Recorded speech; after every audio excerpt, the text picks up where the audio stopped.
Closer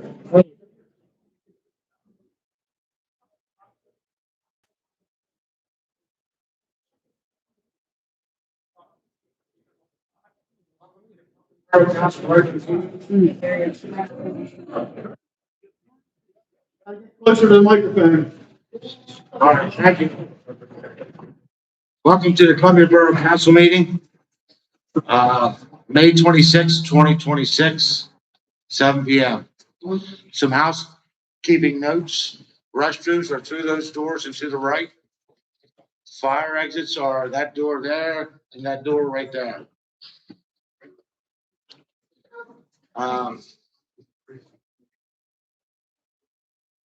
Roll call, please. Councilperson Byers, Here. Councilperson Zink, Here. Councilperson Cooper, Here. Councilperson Geezy, Here. Councilperson Murphy, Here. Councilperson Ziegler, Here. Council President Kaufman, Here. Mayor Lutz. Here. Thank you. Is there anybody like to give an invocation? May you rise for a moment of silence, please.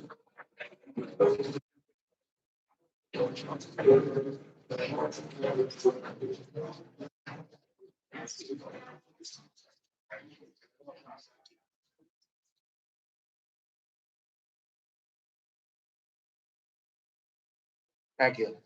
Councilman Byers.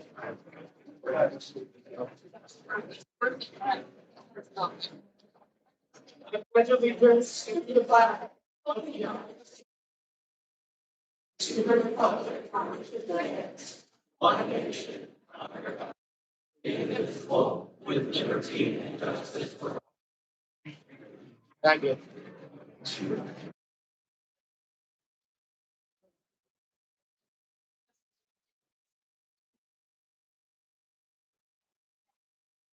Have executive sessions. There was an executive session Monday night to review the proposal. May 18th. May 18th. Thank you. Additions, deletions, reorganization of the agenda. Now, I have a motion to approve the agenda as published. So moved. Second. I have a motion by Councilman Zink, second by Councilman Murphy to approve the agenda as published. All in favor, say aye. Aye. Aye. Ayes have it. Citizens' comments. When you give your comments, please state your name and spell it out for the record. First person is Brad Chambers. Okay.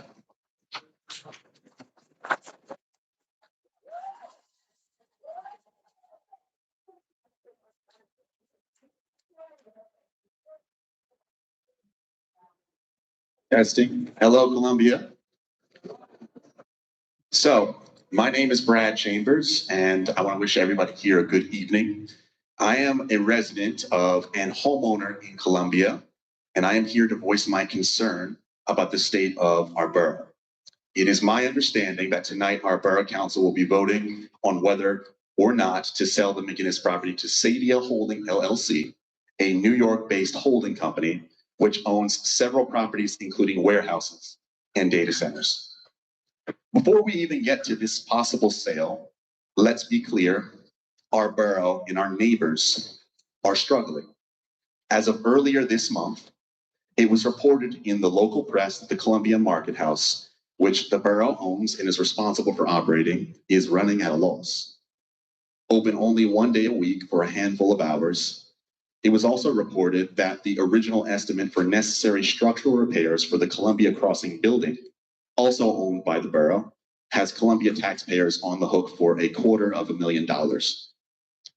At the same time, municipal taxes, they continue to rise, including a second year in a row increase proposed by members of this council. Gas is approaching $5 a gallon. Utility rates are increasing again. Groceries are more expensive than ever. And many residents of the borough lost their health insurance when the healthcare marketplace subsidies ended earlier this year. My mom was one of those people. The situation is untenable, both for the borough and our community members. Without swift, judicious action by this council, I believe disaster looms. The McGinnis property should not have been purchased by our council in the first place, and many community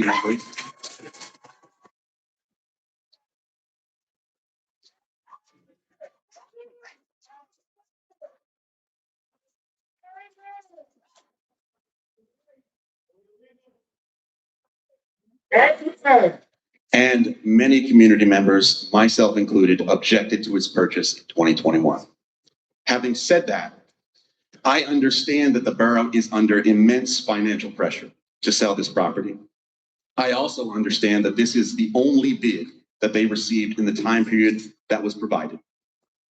But I have grave concerns over a sale that could lead to the development of a data center in a town that is already struggling to meet its financial obligations and at the expense of our struggling neighbors.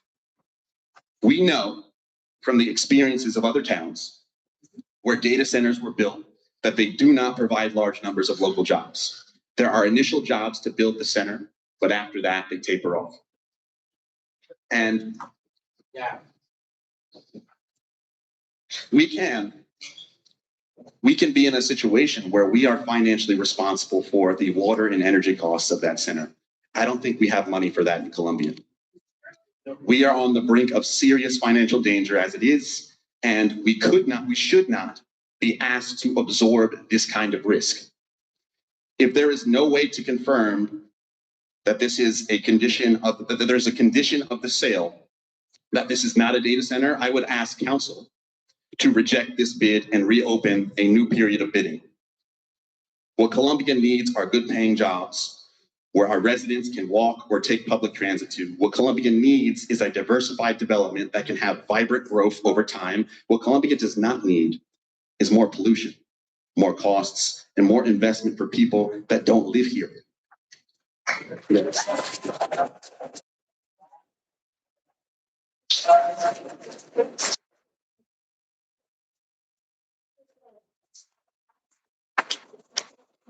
We need to divest borough money from an ill-conceived plan from the start, but this sale without stipulations protecting our town would take us from a bad situation to a worse one. And I don't want to speak for everyone in the borough, but if it is a data center, and if they are asking us to pay for their water and electricity costs, a lot of us don't have it. Where's it gonna come from? God. Thank you.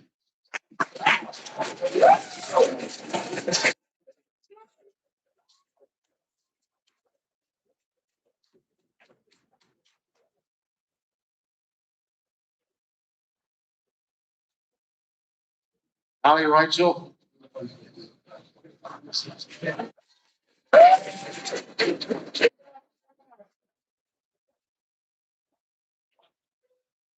Hello, my name is Ali Reitzel, and I am here to speak on behalf of the 1,487 people who signed the petition against an AI data center in Columbia, Pennsylvania.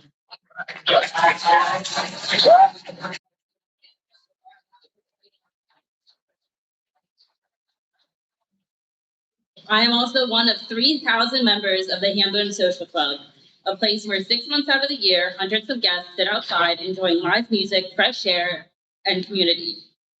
The revenue from this social club goes directly towards our fire station. If a data center is built, the temperatures on the deck and surrounding areas could rise an average of 19 degrees. Between the hot temperatures, the noise, and the air pollution, the social club will take a huge hit. Bands will no longer agree to play, people won't be able to relax, and all that money that goes towards our fire company will be gone. In addition to the already high temperatures rising, we are looking at a 24/7 humming noise of 75 to 85 dBA, which could peak at 90 dBA. 97 dBA. According to Chapter 149, Table 1 of the Columbia Borough Code, manufacturing sound limit is 77 dBA. Again, the average sound level created by data centers is 75 to 85 dBA, peaking at 97 dBA, meaning this data center could very easily go above borough regulation. How do you think the loud noise, hot temperatures, and damage to our ecosystem will attract new buyers to this town?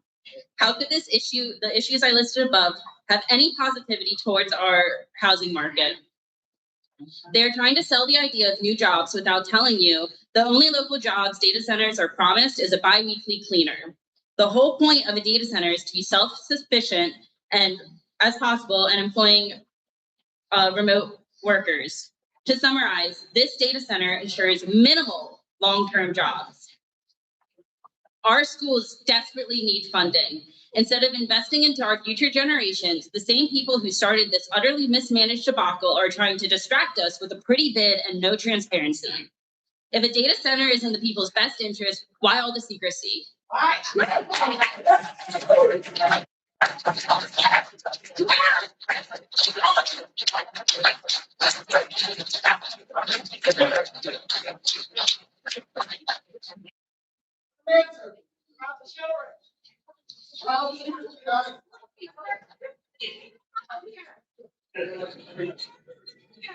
Is it because they know how undesirable the noise, air, and environmental damage could make this town?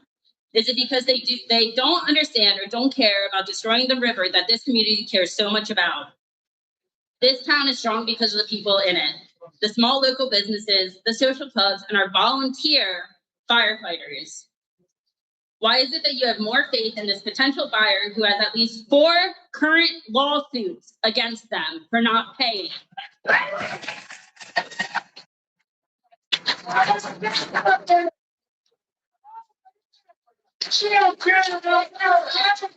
Than you do in your own people. No interest in that.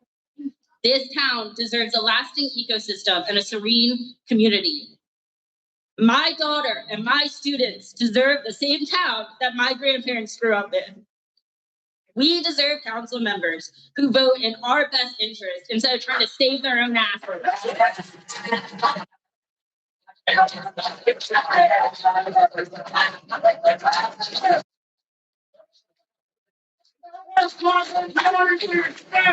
We, the people of Columbia, vote no to data centers.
If you have open seats at your table, if you could please point them out to the people standing outside.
Matt, Bill, can you come up here for a second?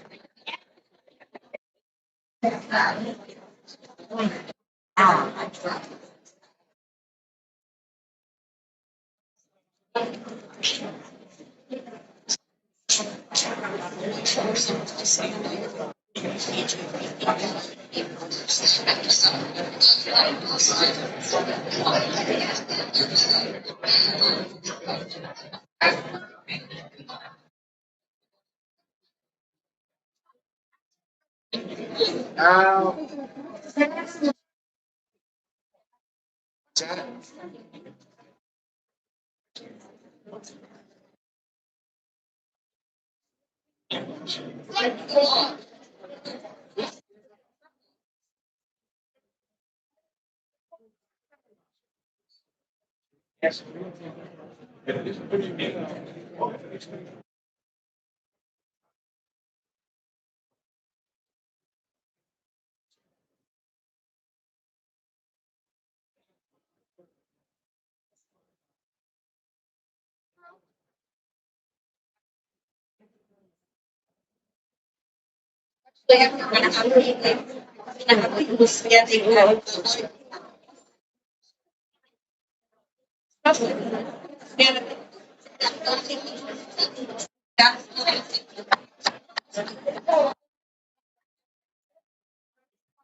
Has to be a fire hall. You're gonna come back here to the fire hall. You cannot hold this meeting here.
Didn't have anybody at the jail.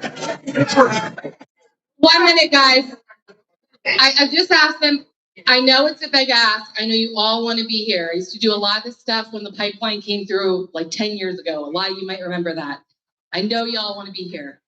If 300 of us leave, they can continue the meeting. And I know. Just wait. But I know how this process works. And if they shut this down, we're not going to be able to say our piece. So please consider it. If you're willing to leave with me and let the citizens stand and say their piece, I'm going to go outside. We can rally outside. That's where I'm headed.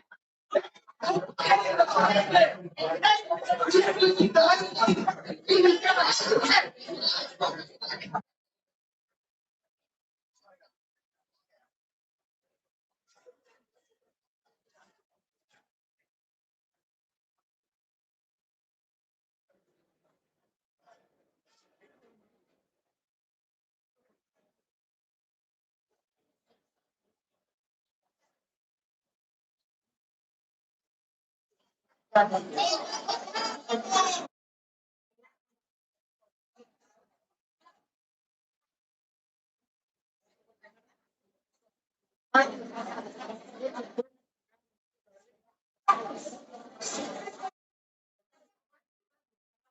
goes, I'm gonna take people out for it. Okay, I can go.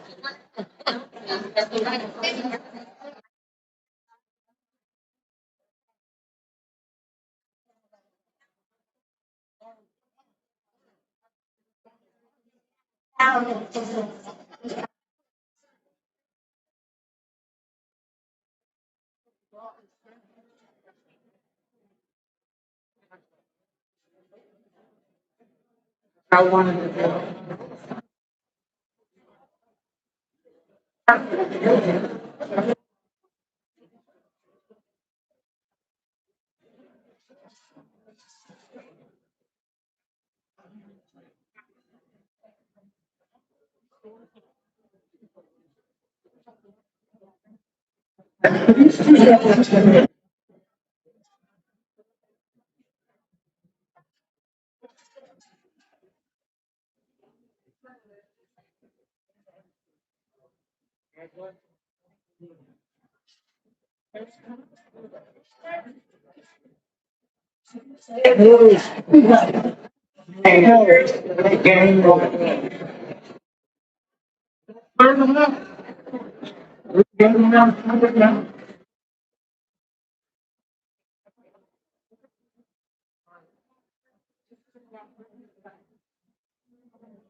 Dennis Wilbur.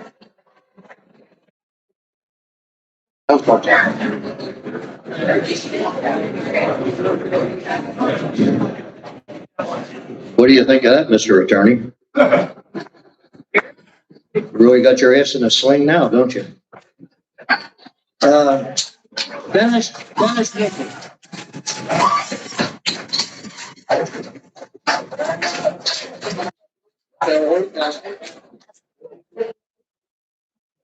Dennis Whipper, 1019 Manor Street. I live across the street from the McGinnis property. 27 years. I retired 10 years ago and I started having more time. I came to Borough Council meetings on a regular basis. And Kelly Murphy and Cleve Burntizer were on the Borough Council at that time. And this property was not bought yet. And it was just in the stage of being talked about. And I asked questions about it because I was concerned about what was going to go in there when they sold the property. There was no idea of anything being discussed. Mark Stivers, who was the borough manager at the time, when I asked a question, leaned back in his seat and said, "We don't have to tell you anything." Nice. And I was at the podium and I told him, "You should have been an effing used car salesman. Give me an answer like that." And I left, walked right out the door and left, and hadn't been back to another borough council meeting since, except for once when I had rats in my neighborhood. So my question is, Zink said that she would not buy this property. She wouldn't sign off on it and buy this property down here unless there was a playground. Do you think an AI center or anybody that's gonna put an IA center in down here is gonna put a playground in there for us? Is that still on the table? Yes. So there's a piece of ground down there that doesn't matter what goes in there, there's gonna be a playground. Yes. Okay. All right, hold it down. Hold it down. We only get 5 minutes. You didn't, in 10 years, while the old Borough Council with Mr. Murphy and Mr. Bertha's one, nobody ever came around to my neighborhood or any other neighborhood around this whole area and knocked on our doors and asked us what we thought. Nobody. And don't tell me that you did, because you did nothing. Okay? Nobody included us as taxpayers and residents of this town about our opinion whether we should buy that property down there. And everybody was against it. But yet you still bought that property. Okay? Now here we are 10 years later, and you still aren't listening to these people. You're not listening to these people. They don't want it. They don't want it. They don't want this. They don't want what the outcome's going to be. I think it's already decided. I think we're going to get it. But the thing is, I think the townspeople own that property down there. I think you ought to deed it back to every eligible voter in this town, and we have a special election, and we'll tell you what we want to know.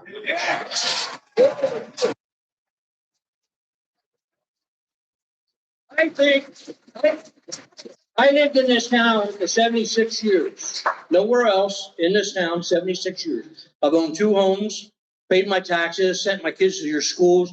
I volunteer, now I volunteer and donate money to every organization in this town, including this fire company, including the borough, whatever they do.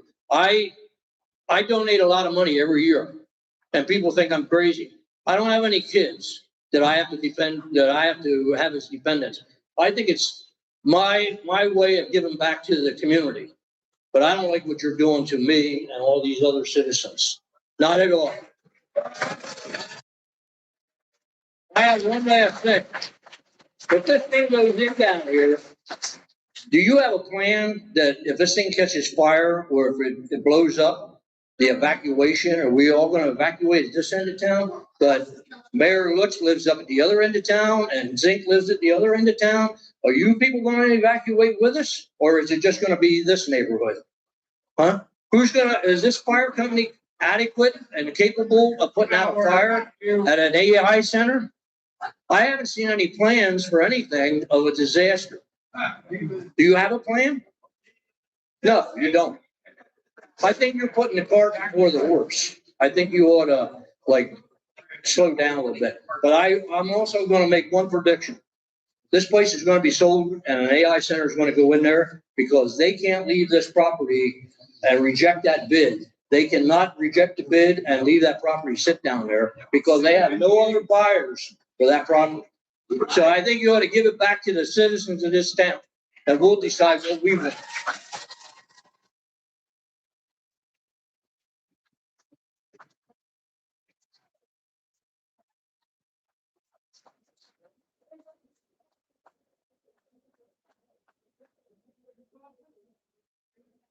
Taylor, that's on.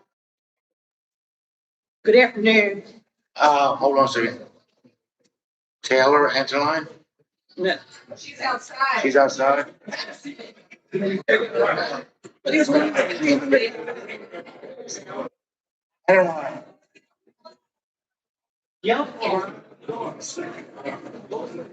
My name's Raylene Nunnemacher.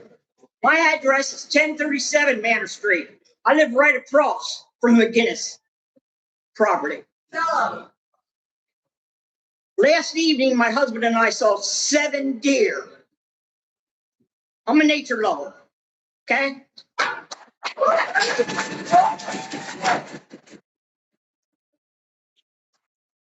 year before that, there was 13 turkeys, wild turkeys, that came up from that property, went up 11th Street to the alley, turned around, went down 11th Street, and went across the street to McGinnis property.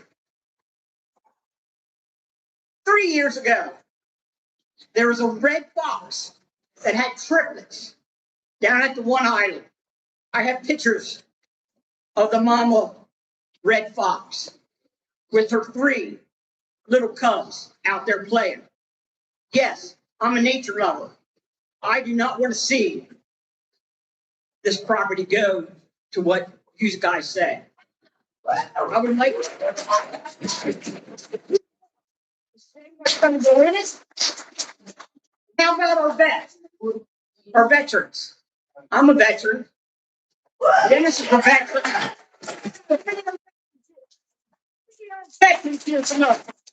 Maybe we can get some housing down there for some veterans.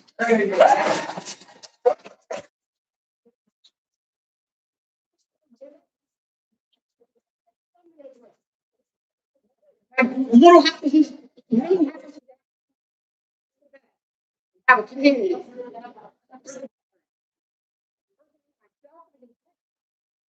25-year veteran of being a nurse. Volunteer to go down there and take their blood pressures and their temperatures every single morning.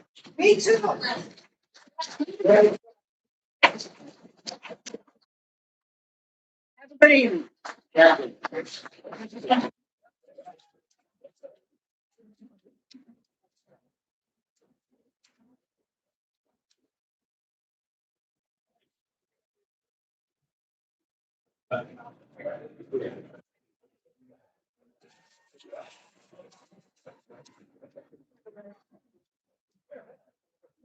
Sorry.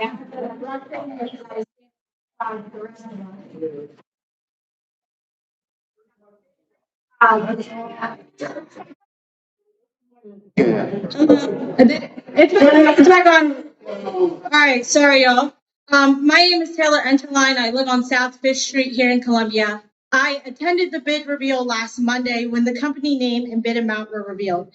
Since moving to Columbia and talking with residents, I have learned the history of the McGinnis property and the town's reprehension of council purchasing the property. With that, it's unsettling that council went with an RFP, meaning that we, the public, are not afforded the transparency needed to understand what is expected to be in our backyard, unaware to know the plans, impact, and decisions being made. With a bid of this amount and potential impact, there should be more transparency beyond just a name and a dollar amount. At Monday's meeting, it was said a community benefits agreement was listed in the bid proposal. But how is there a community benefits agreement with no community input or community discussion before you on council vote yes? If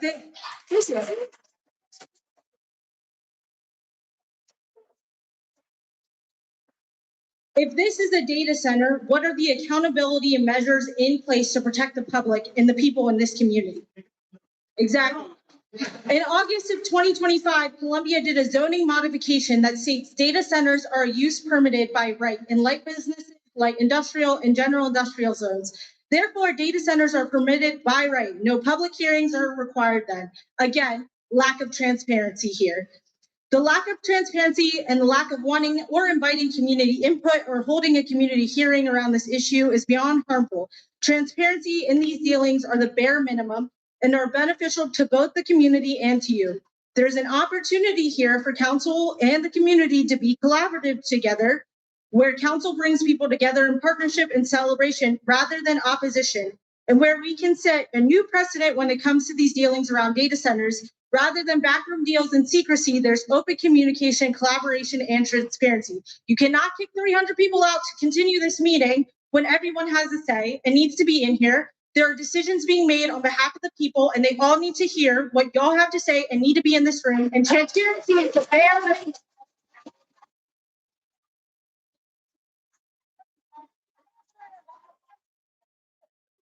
Power to the people. Thank you.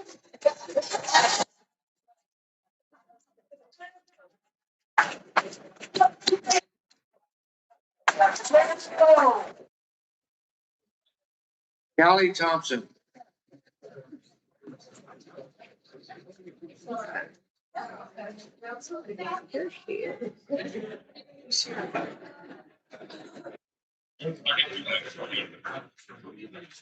evening, everybody.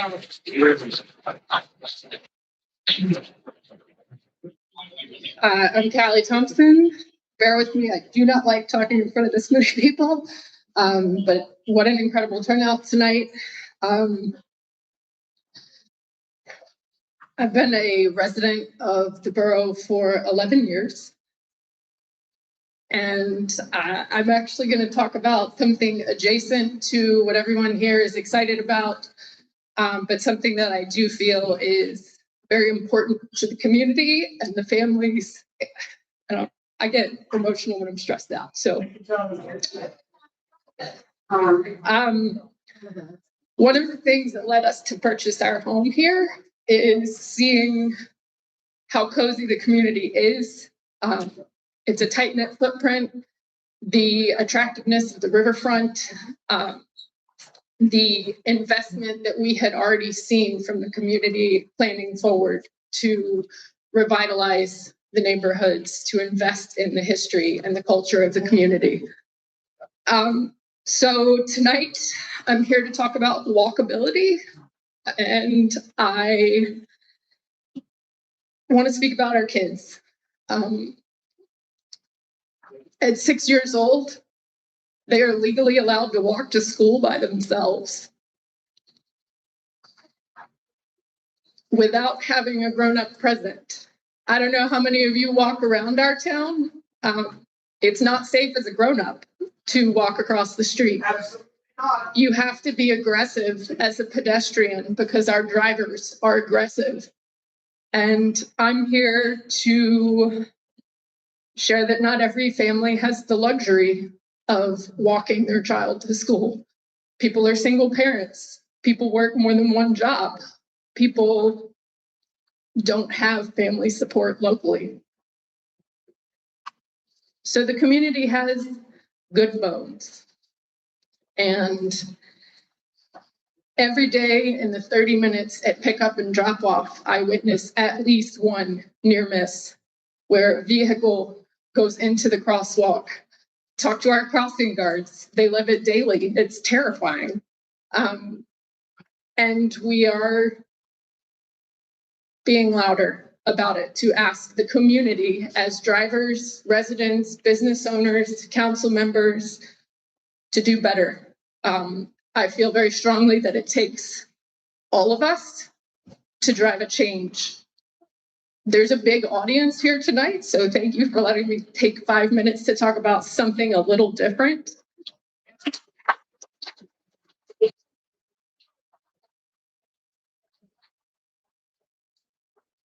Columbia is not safely walkable today, but it can be. More feet in the street is the very first bold idea in the comprehensive plan for the borough. Our council already knows it's important, but I also feel they can't change it by themselves. Our borough police have shown up to support the lack of crossing guards and speaking up for the need for more enforcement. They also have limited resources. They cannot drive the change themselves. It will take all of us. We want to see more economic development. That starts with people walking into your business and knowing that they can safely cross the street, the curb appeal, excuse me. So now it's May 2026. I'm a member of the community. I'm a mother. I have a first grader, soon to be second, he will tell you, and a very excited soon to be kindergartner. And we do have the luxury of walking our boys to and from school. And they're very independent. I grew up in the country. It's strange to me to teach them about this is a curb cut, that's a driveway. You need to learn to navigate these things in an urban environment. So I want to do my part. I have started a community initiative called Columbia Walks. You may see it starting to post in all of the different community organizations. It includes resources from the state, transportation groups, and community initiatives on driving a walkable community. And I'm working with a growing group of parents and citizens on resources and tools. We are piloting a citizen observation tool. It is anonymous, but you can call out drivers. You can call out highlights for local businesses, recognizing, I think Halo's Eatery does the pay it forward wall, which is incredible. Highlighting those things so people know where to go in the community and where they can walk. And it's about respect and the safety of people walking versus the protection of being in a car. I'm sure we all enjoyed video games, but this is not real life Grand Theft Auto where you can run people down and, you know, jump out of your cars. It's about building something we can all enjoy and be proud of, and letting our kids have the ability to safely walk to school, to the Boys and Girls Club, which is an incredible program, to the park, the newly refurbished Jansen Playground. It's great. It's right next to school. It's beautiful. And to teach them that we can be the change when it's needed. But it will take all of us to change the attitude at every stoplight, crosswalk, and street corner, to stop being complacent or self-important, and to establish a new culture that is pedestrian forward, to show care for your neighbor and the future of the borough. Do we have other problems to address? Sure. But this one, I think, is pretty simple. Columbia wants to walk. Will you help us? Thank you for the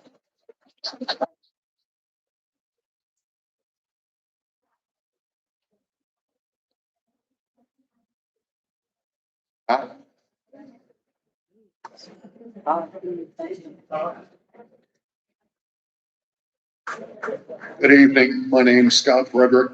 I too, like Taylor, live on South Fifth Street. And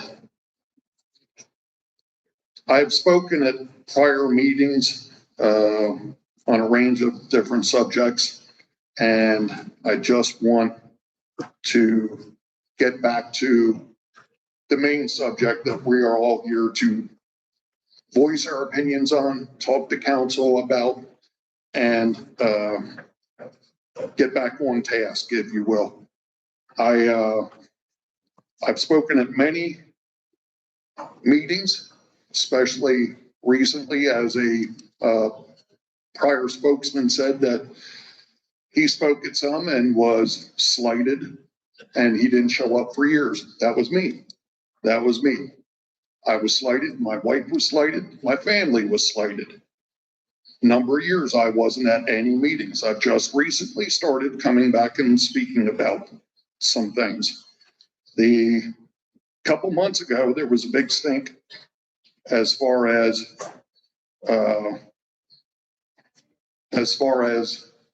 single trash haulers. I bring this up not to rehash it. I'm not about to rehash it here tonight. It's not the time nor the place. And it's done as far as this year goes.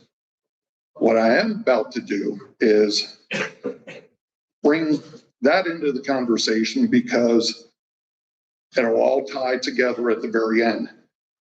The single trash haulers at a meeting approximately a month and a half, 2 months ago, Mary Barninger spoke, gave all kinds of reasons why a single trash hauler might not work.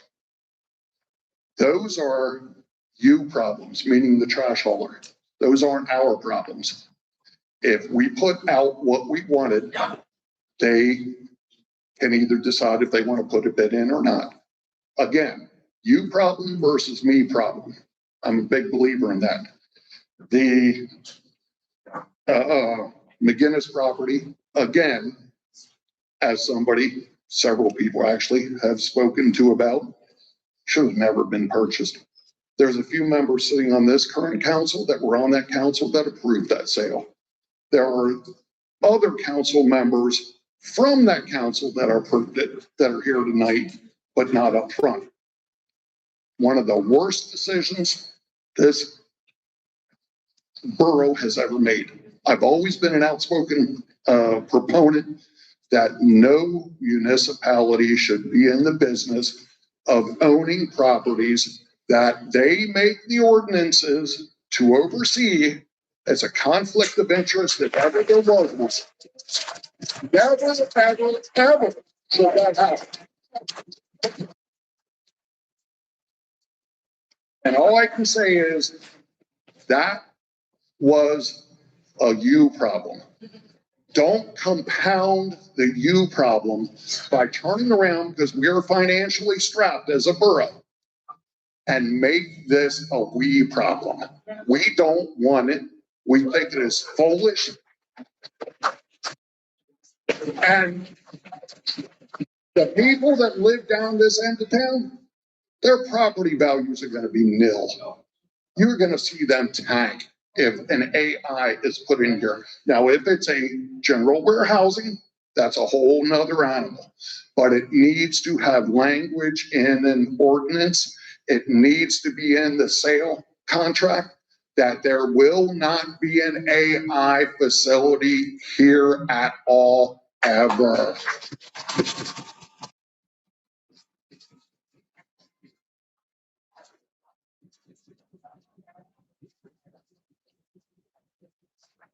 Now, I have 2 or 3 major concerns about an AI center.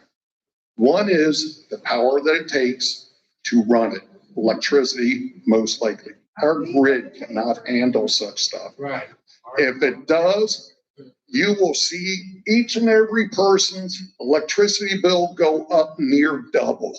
Yeah. To supplement their lack of paying for it. Yeah. Now, if they do pay it, there's only so much on the grid that we can pull from. So our rates are still going up. And in this time, in this country, with all the other BS that's going on, citizens are being squeezed and we cannot be squeezed anymore.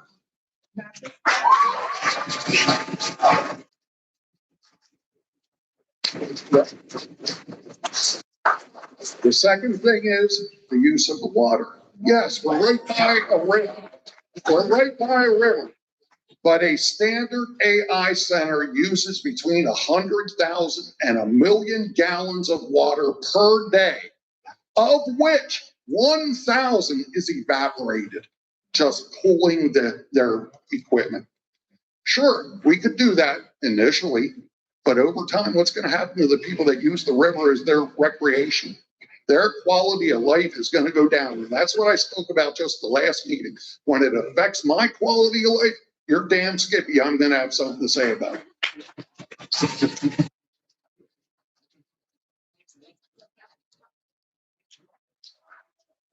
Also, as was stated, 19 degrees increase, let's say conservatively 10 to 15. 10 to 15 degrees. I'm 67 years old. I don't like the heat anymore. I hate it. I keep my butt inside air conditioning unless I'm working outside. And I'll be damned if I want to be around another 10 or 15 degrees, jacking up our temperatures in town here. This is a huge opportunity for each and one of you council members. And I'm looking you all that are looking at me in the eye right now to do the right thing. Don't, please, don't sell it to this unless there is unless there are legal safeties in place that it can be used for a standard warehousing, but never, ever, ever an AI center. Never.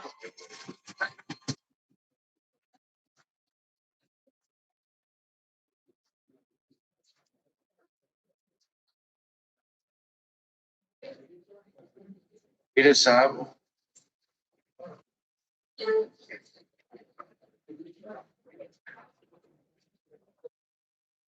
don't think I'm going to be speaking with the passion some people have here. I have more of a business perspective.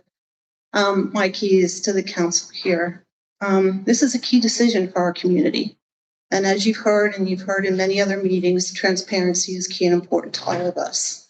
So from my perspective, I would like to know and understand what independent studies or data have all of you reviewed, comparing a data center versus a warehouse versus any other option for this community in terms of total tax relief for residents, environmental impacts, number and quality of permanent jobs created, infrastructure demands, and the long-term economic benefits each would bring to our community over the next 10 to 20 years. I recommend a committee be formed to provide an analysis, getting feedback from the community, assuming one of our goals is tax relief, as well as a community that continues to build upon each other. Transparency, again, is key. This is my ask. I'd be happy to be part of that committee, but I think it's very important, and I think you would have a lot more community support if there was transparency and justification for why and what you decide to do with this property. We all realize we need tax relief here, but we need to do it the right way and for the right reasons.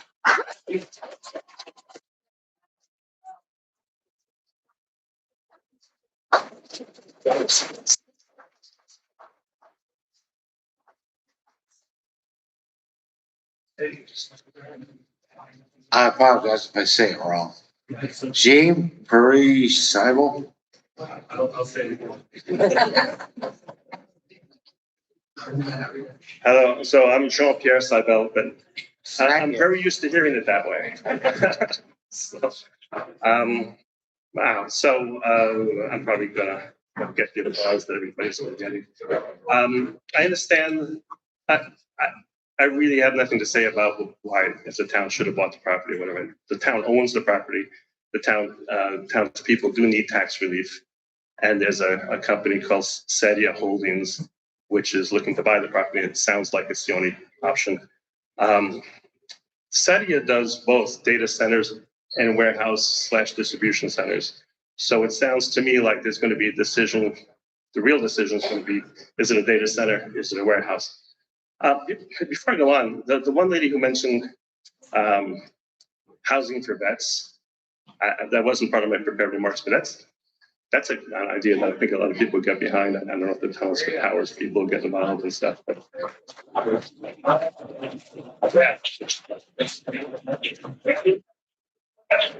yeah, I mean that's a pretty cool idea. I'll go back to my prepared remarks here, though.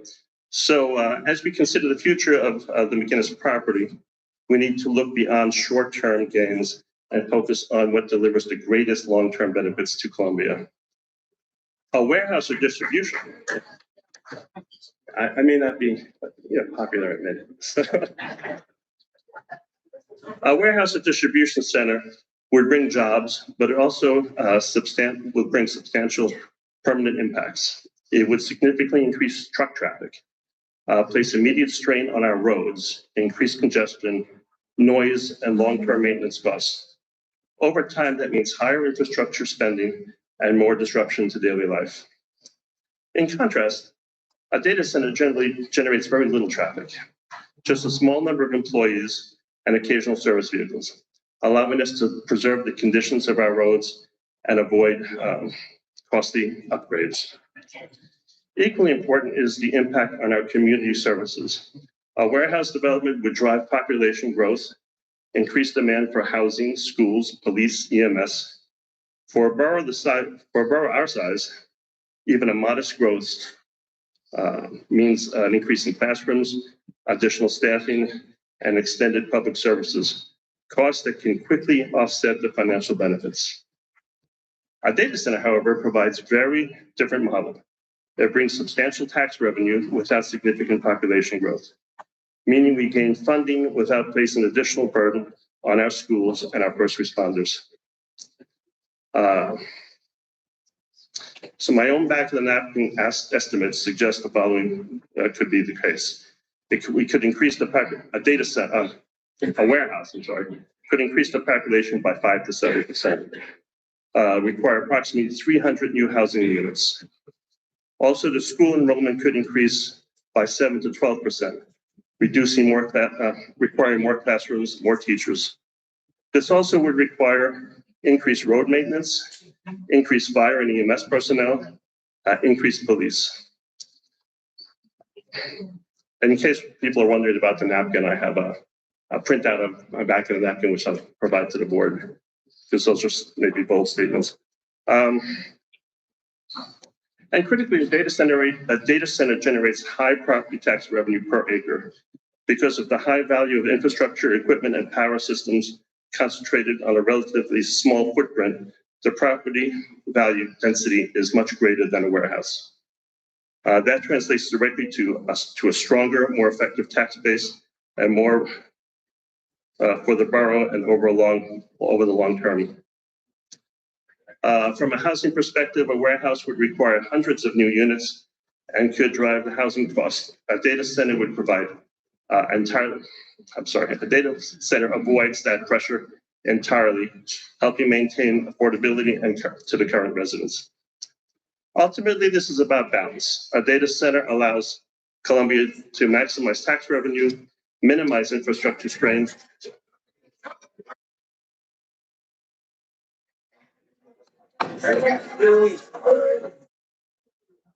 Let him speak. It's okay, noted. And preserve the community character. Whereas a warehouse introduces growth and comes at a real and lasting cost. So obviously, I support the idea of a data center over a warehouse.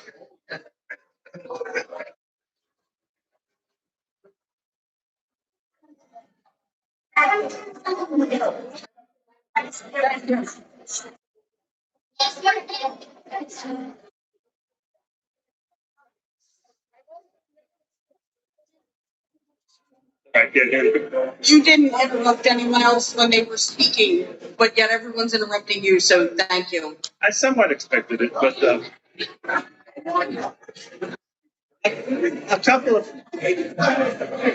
couple of quick points. I'm actually an IT architect. Modern data centers aren't air cooled. They're not water cooled. They don't make the same noise as an older data center. And it's not a nuclear power plant. It's not going to blow up and require an evacuation plan. But anyway, so my back of the napkin is right here. I'll pass it on to Shannon. Yeah, Evan. Thank you.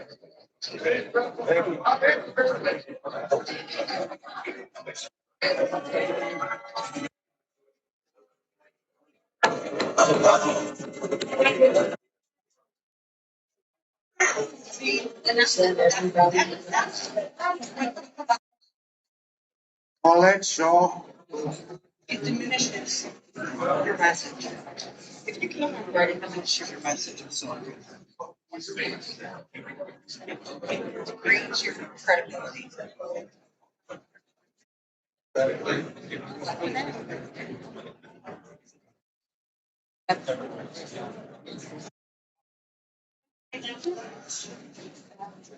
Hello to my wonderful neighbors, and good evening to the council.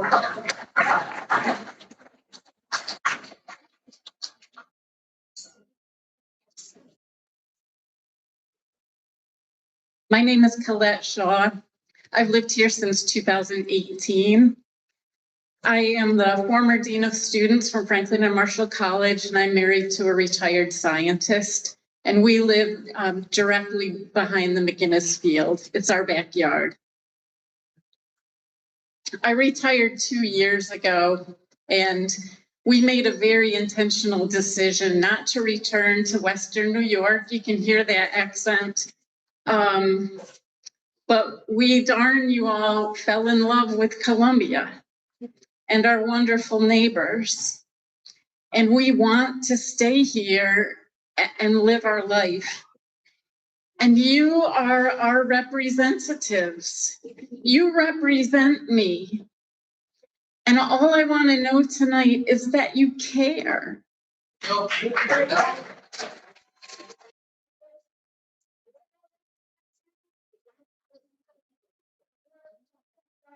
We live on that land and it's beautiful and green, and we know that it's going to become something else.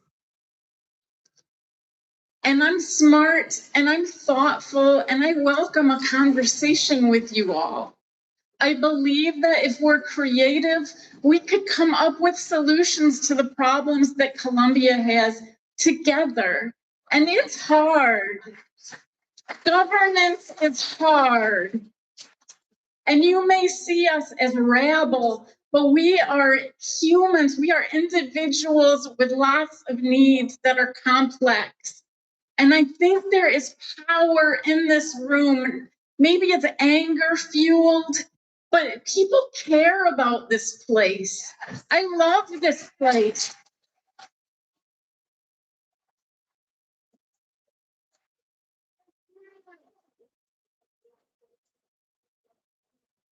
I don't know you all. I don't know what to assume. Some of you have been on devices if folks have been sharing what they care about. Some of you have not made eye contact with the speakers. I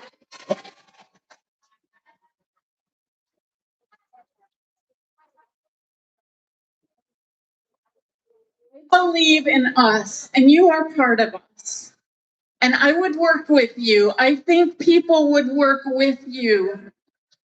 But tonight, maybe you could just start with some care and compassion and creativity. Thank you all.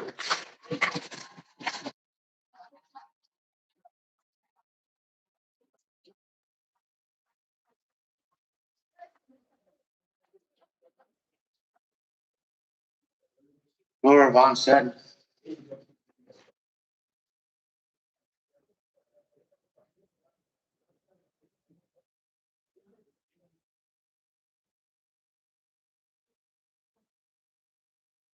To go a little off topic to start, but this is a shit show and you should be embarrassed.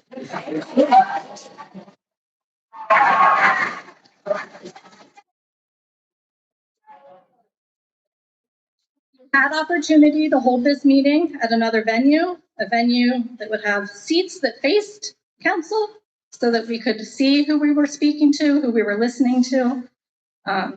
It could have held this amount of people. There's a parking lot, but for whatever reason, your pride got in the way and here we are, crowded in this space where people don't have seats, they can't see and they can't hear. Shame. So,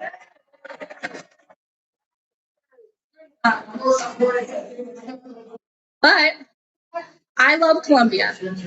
I love Columbia and I love all the nuances that only those who live here in this small town can understand.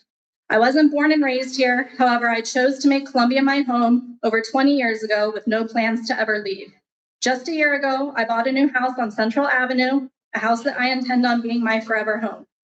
I have spent years serving my community through my involvement with various programs such as CBAA and CHS booster clubs, and through my time serving as school director on the Columbia Borough School District School Board.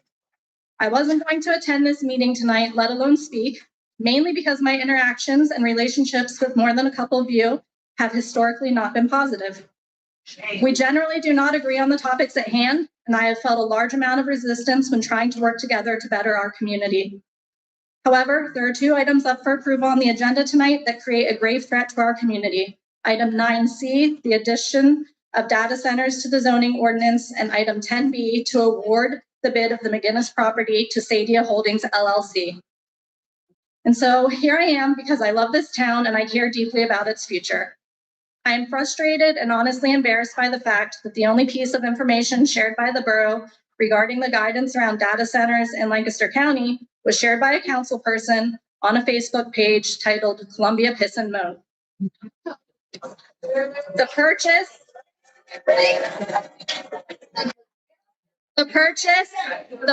and sale of the McGinnis property have been a hot topic from the beginning. I was not in support of the borough purchasing the property, but honestly, I understood why the decision was made. Our limited tax base with very little room for expansion poses a hardship, and this purchase offered an opportunity. I know data centers are the big tagline for tonight, and I'm only briefly going to touch on that subject because what I really want to talk about is opportunity. Data centers are nothing more than large concrete boxes that consume excessive resources, causing stress on the local water supply and electric grid, which results in residents' utility costs skyrocketing. Poor air quality, noise pollution, rising ambient temperatures, depletion of water supply, the list of negative impact goes on and on. There are more than a few bills, including a 3-year moratorium on development floating around Harrisburg regarding data centers. And while typically I don't favor state involvement in local matters, I do see the importance of guidance when it comes to allowing data centers in our communities. House Bill 2151 offers model ordinances for municipalities. And there is Residents First legislative package that includes requirements for water analysis and impact studies, letters from utility providers demonstrating sufficient infrastructure, and other residential protections. I do not feel confident that as a borough, without some larger scale legislation, we are prepared to properly assess and manage the myriad of concerns in relation to a data center in our community. There are not enough safeguards in place to protect residents and local resources, or enough data to support the benefits of data centers to our local communities. It isn't easy to find much information about Sadia Holdings online. A quick search tells you that they are a New York-based holding company whose website has been defunct for years, whose Stony Battery Road facility is operating well below capacity and has faced severe cutbacks and financial difficulties. Ask yourselves how an out-of-state zombie retail business could possibly care about the impact they will have on our small river town so full of pride and history. Yes.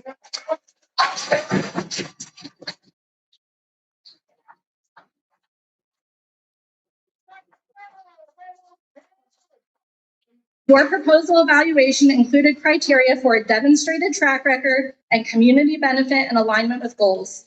I would be curious to know the score Sadia Holdings received on these standards. Back to opportunity. I and my property taxes recognize the urgency in selling the property and recouping some of the money that you have thrown at this endeavor in the real estate business. But you only get one chance to make this decision. Do not let the current financial strain of the borough cause you to decide in haste. In February, just 3 short months ago, this council stated they were looking for a buyer with a vision to transform the land into a community benefiting project. And that the council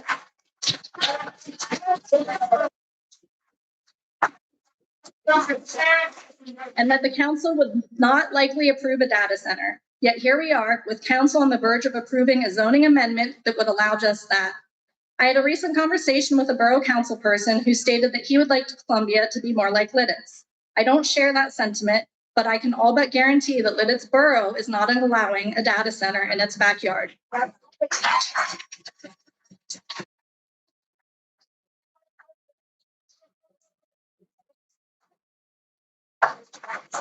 This community deserves for this land to be used in a way that will provide long-term momentum towards the revitalization efforts already happening. Admittedly, I don't know the process, what it looks like for starting over, but please go back to the drawing board and find a way to provide amenities to this community, amenities that will result in the creation of jobs and tax revenues, and find a way to incorporate recreational opportunities and public green spaces. You only have one opportunity to get this right. I urge you to reconsider and to vote no on items 9C and 10B.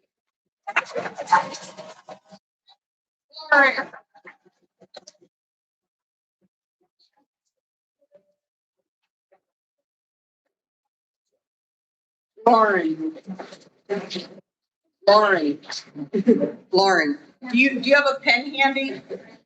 Okay, write these down since you pulled out House Bill 2151.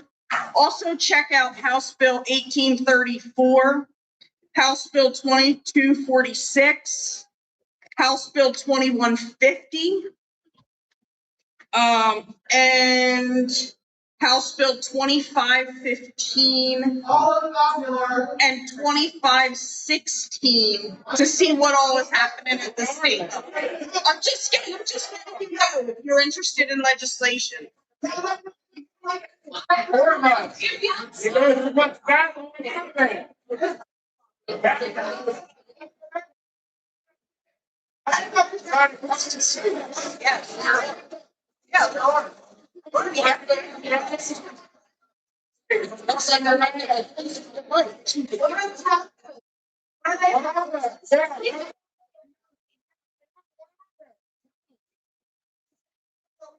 They are regulations related to data centers.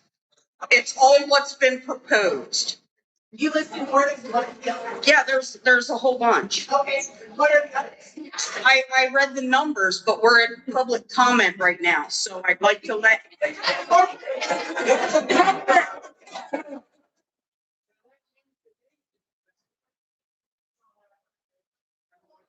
They have not passed those House bills, to be clear. Because we have to follow state law.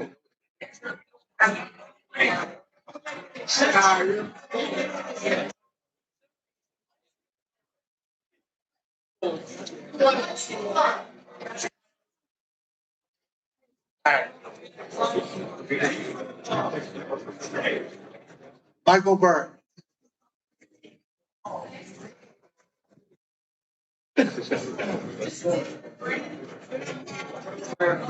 Argue with you. This is about.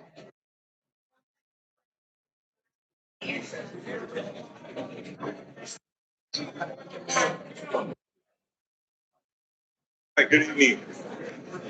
Thank you, council. Thank you, everybody, for coming out tonight. I'm going to remove a little bit of the emotion out of it. I'm going to talk just strictly facts. I share the same passion as the other speakers, maybe not the enthusiasm that the gentleman in favor of the AI data center, but regardless, my career gives me an opportunity to travel the world and actually maintain data centers around the world. An AI data center is a data center on steroids. Everyone spoke about the electricity usage, the water usage, but I guarantee you, if there is an AI data center out here, you will have a power plant out there. It'll be a combined heat and power plant of some sort with absorption chillers. The water situation, it's Columbia, so the rumor mill runs, as you know. There was talk about the quarry water. There's no way that the aquifer feeding that quarry could maintain that amount of water, which the reserve is the river.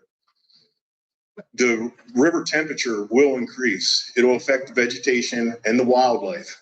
There's no doubt about it. It's fact. Also, in those data centers, the servers, you'll have some type of microgrid system, which has multiple batteries. Every 2 to 3 years, servers will be changed out, batteries will be changed out. It's all hazardous materials. It's right in your backyard. I sincerely hope that I'm just making everyone aware. Everyone hears about electricity and water, but there's more important.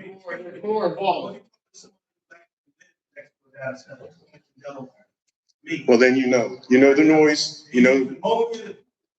Yes, that's. Yeah.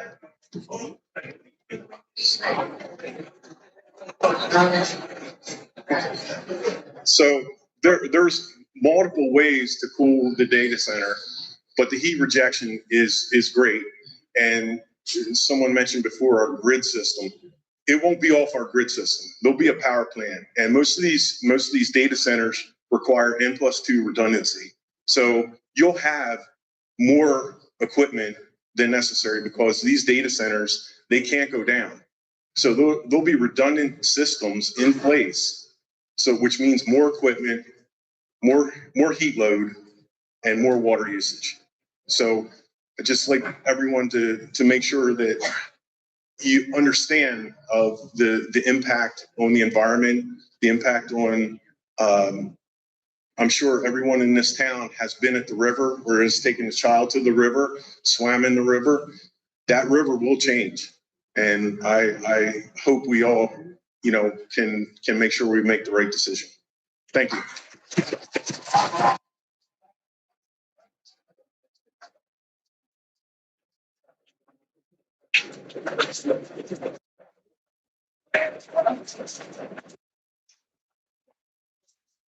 Mike Flannery.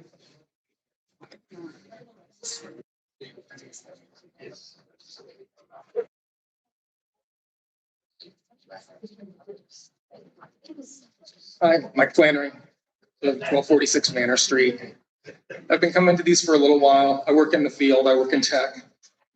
And when I hear you guys talk about tech, the word that comes to mind is embarrassing. You have no understanding of any of this, yet you're making these decisions. Second, I just want to talk about why we moved here, which was for the nature, the trails, the river. We had other places we could have moved, even knowing the high taxes. We moved here because of that. So that's the one thing that's drawing people here. Nobody wants to listen to a 24/7 electrical hum. They don't want their water supply ruined, and they don't want their environment degraded. And really, we're not getting any payback for this. We're getting some tax money, but we could do a lot better. We were promised an industrial park of some sort. Instead, we're going to get one giant ugly box that hums, and it's going to ruin what brings people to Columbia, I think. That's it.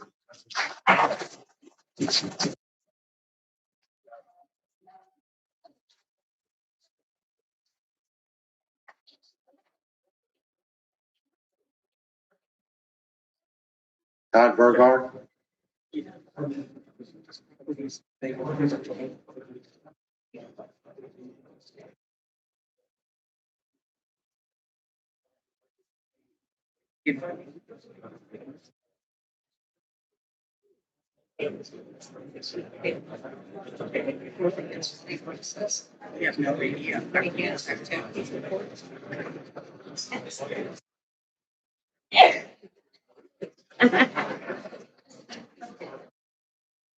Thank you, President Kaufman and members of council.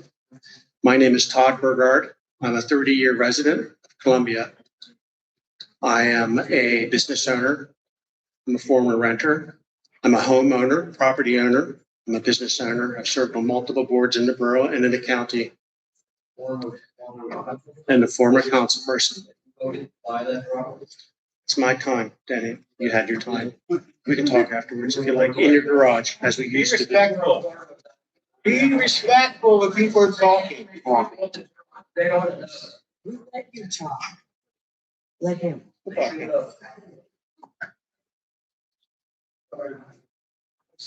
Council, I urge you to approve the $6.35 million bid for Cedillo Holdings for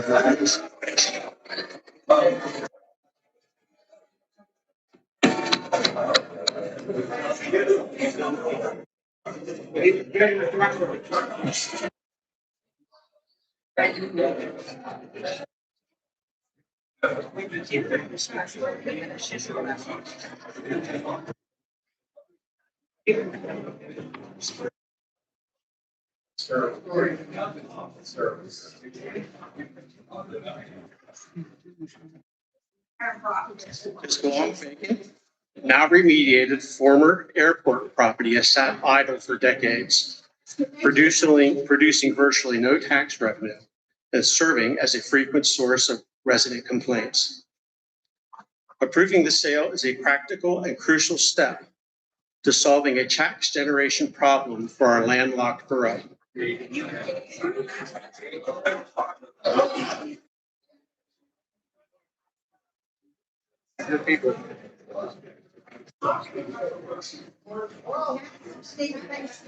just raised property taxes by 25% last year.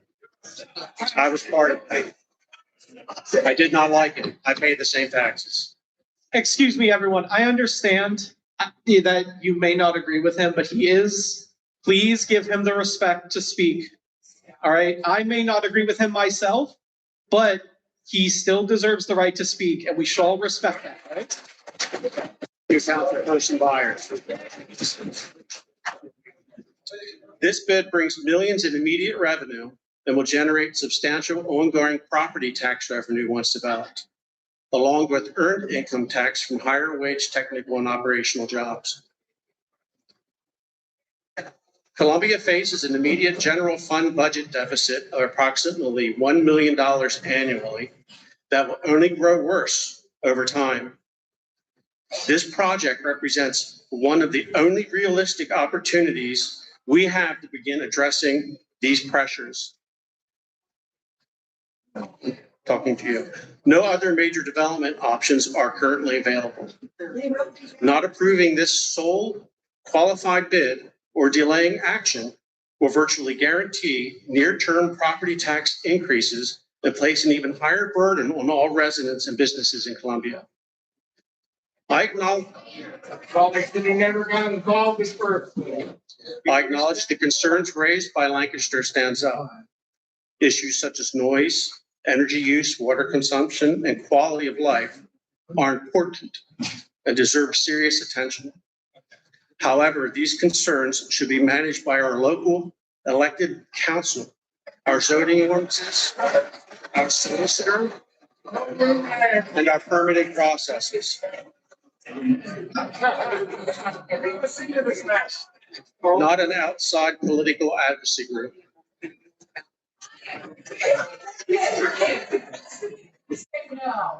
I've reviewed their petition and campaign materials. While they raise some legitimate concerns, their position is entirely one-sided. They make no mention of any potential benefits to Columbia, such as tax relief for residents, brownfield redevelopment, construction jobs, or long-term economic gains. Instead, they rely on broad warnings and generalizations that do not reflect the specifics of this particular project or our ability to oversee it locally. We already updated our zoning to allow this type of development with appropriate standards. If the sale is approved, council can require noise studies, environmental reviews, traffic impact assessments, and a strong community benefits agreement with clear mitigation measures. That is welcome, it is expected, and it is responsible.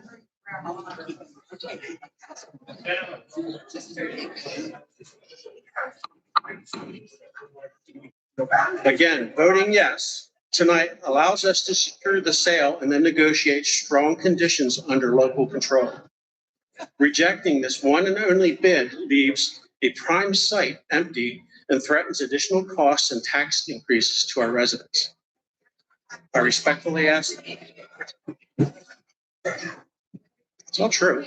I respectfully ask council to vote yes on the Sedea Holdings bid and commit to rigorous borough-led oversight and balances economic needs with quality of life at its core. Columbia deserves development that works for Columbia.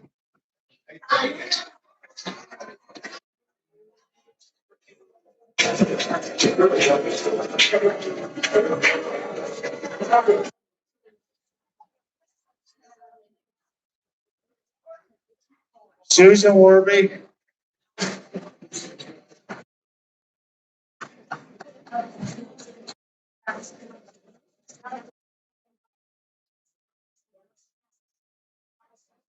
Good evening.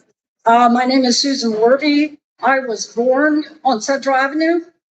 I moved away for several years and moved back, and I live on Central Avenue. It is our home. I did send this letter to council last night. We were away, I'm sorry. But I will read it because I think some of those things need to be said. I know you as council may only be concerned with finally being done with this property, but this potential buyer has questionable business history. Let's hope they don't begin to build whatever it is and later become unable to finish, as now we have a vacant QVC building sitting in Landisville.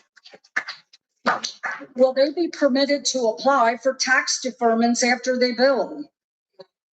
So that means no tax revenue. All that big tax revenue they're talking about, we're not going to get it. It's going to be deferred for many years before we see any relief from that. No. If they build a distribution center, I would prefer that, I suppose, even though I know the gentleman accepted a lot of things, but that traffic should be all done from 441 where the highway is, not up here in the residential area. And I know that's for zoning and planning. I know that. A proposed data center built on this site will forever destroy the beautiful and peaceful neighborhood in which my husband and I live, and many of you, and would likely cause the area's electrical grid and water supply to be highly impacted. The noise of a constant humming 24 hours a day, 7 days a week, will terribly impact our normally peaceful neighborhood. Listening to the birds, hearing that people walking their dogs and you can hear each other. Our property values will definitely drop, and it would be a shame. This is one of the nicest areas in Columbia, with families who are born, who return.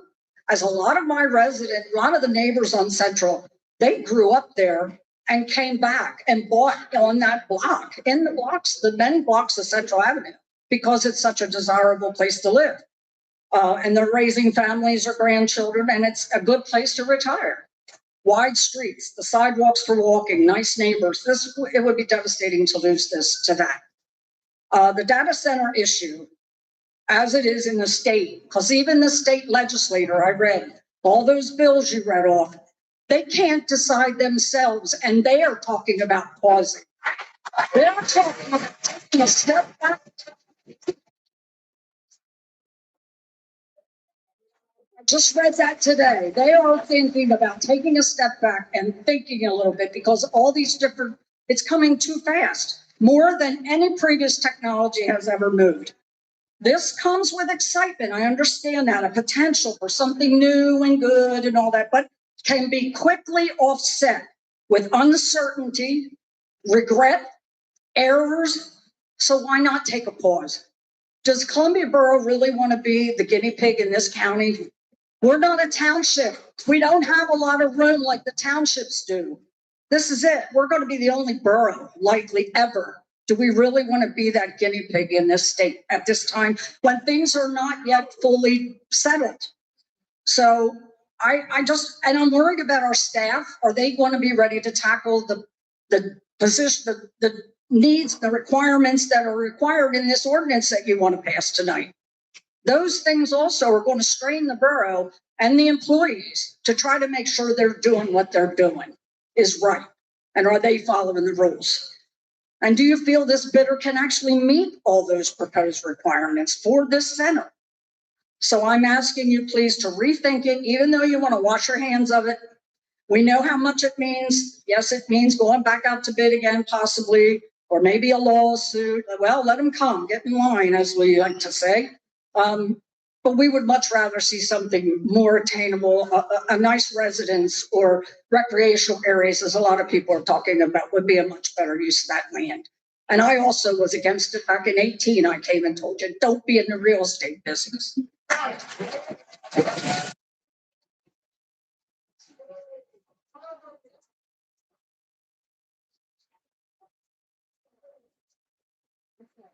Robert Snyder. Robert Snyder. Right here. I just want to say, vote no.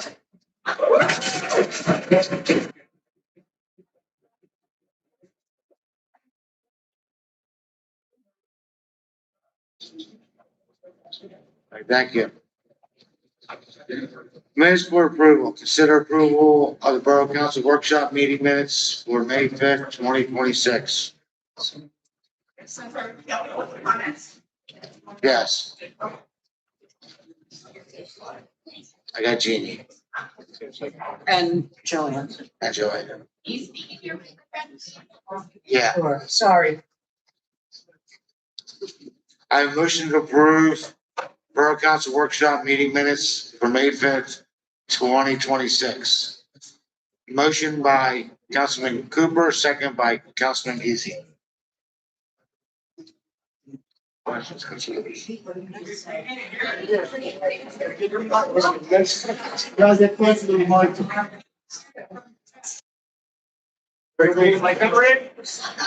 the mic closer.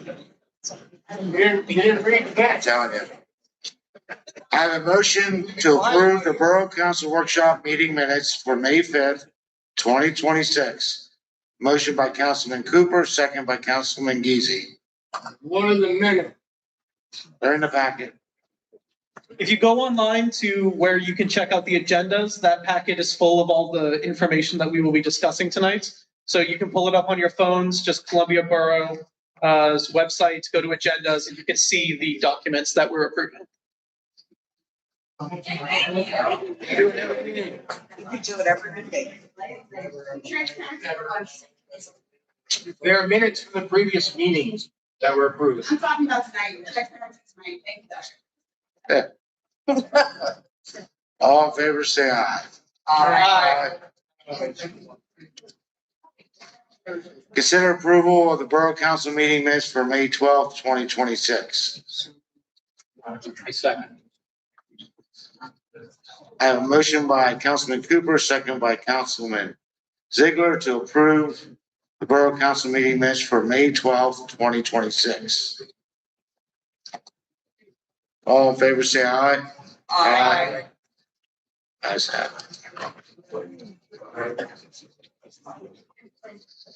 Mayor Lutz. I have nothing to report, and I'll pass it to Chief Arnold. Chief. I have nothing at this time. Thank you, Chief. No comments. Action items. Authorized bill payments. I'll make that motion to approve the bill payments as presented in the packet this evening. And I will second it. I have a motion by Councilman Murphy, second by Councilman Zink to authorize bill payments. All in favor, say aye. Aye. Yeah.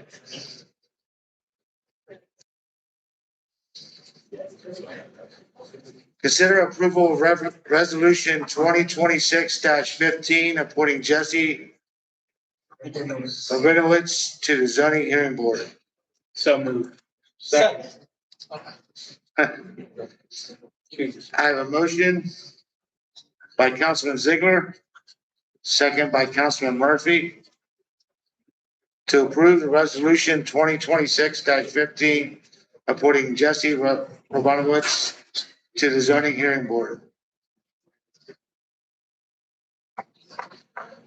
All in favor, say aye. Aye.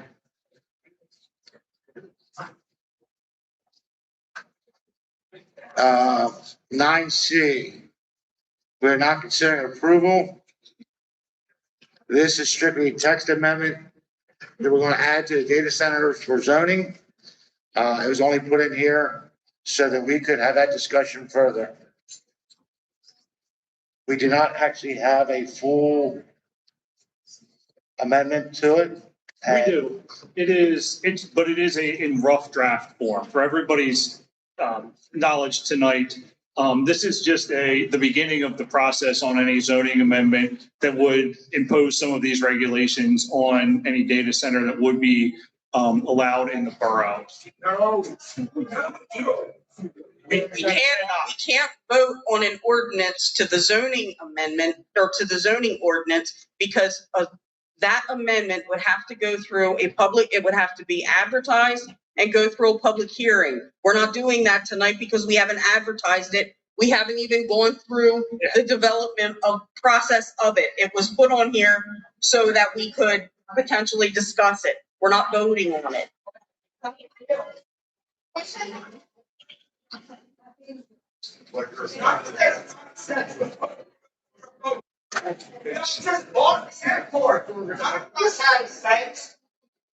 Then you find yourself in debt. Now you're gonna stop noisy on I would like to make a motion that we table the discussion on the proposed ordinance. Kelly and I, as the legislative leads, we haven't discussed this, and I personally did not have time to look at it this weekend. So I would, so we can get it into, because I know there are requests that.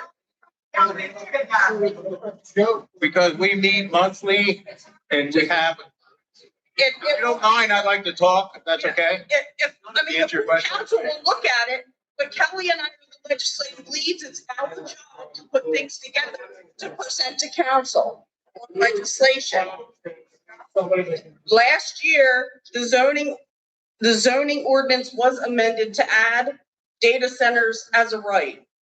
We did that over the course of several months. It passed through not only this council, it passed through the Columbia Borough Planning Commission and the Lancaster County Planning Commission, all of which recommended approval of that. It was not done in a vacuum. We had had those discussions over several months that that was going on. It was not a secret. It was not hidden. It was all transparent.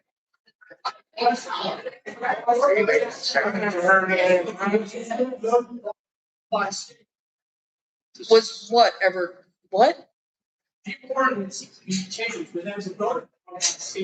This is a local ordinance. This is not a state ordinance. Yes. I'm sorry, I don't. If you're bringing the land, the parcel of the land, correct? It's being rezoned, correct? The land has already been rezoned. Yeah. And it's not changed. Data centers. No, that was added last year. Was that going? Yes.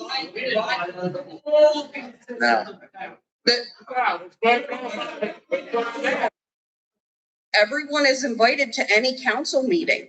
Everything's online. We didn't do it in a vacuum. Yes. Yes. Yeah, I didn't have room. I can show you where it is. Happy to do that. It is. Thank you. No. We don't run a referendum system here in Pennsylvania generally. There's different in other states for sure, but here generally referendums are not how things are done. Can you speak? Excuse me, would you have somebody who was blind enough to put their hand up to speak? Can you speak into that mic, please? State your name. The record. My name is Lakin Lockman.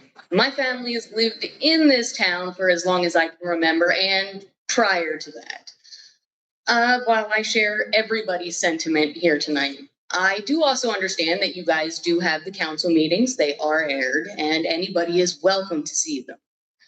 At the same time, most of the people in this community don't follow the council. Most of the people in this community believe that most of the council should be removed and replaced because we've all been there long enough.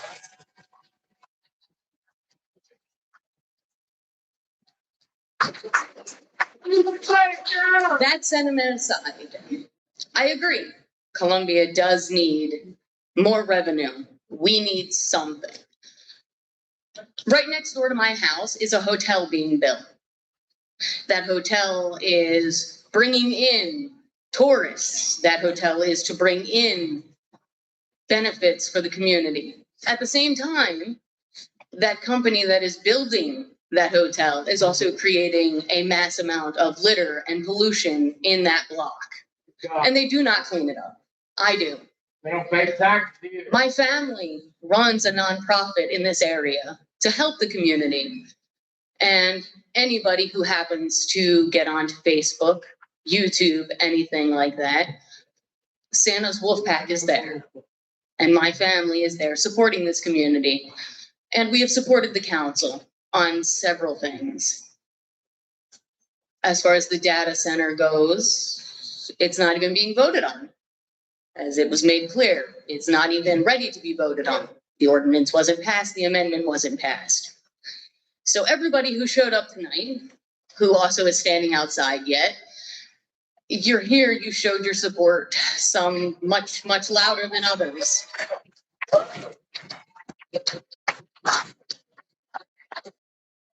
As a community, we say no to data centers.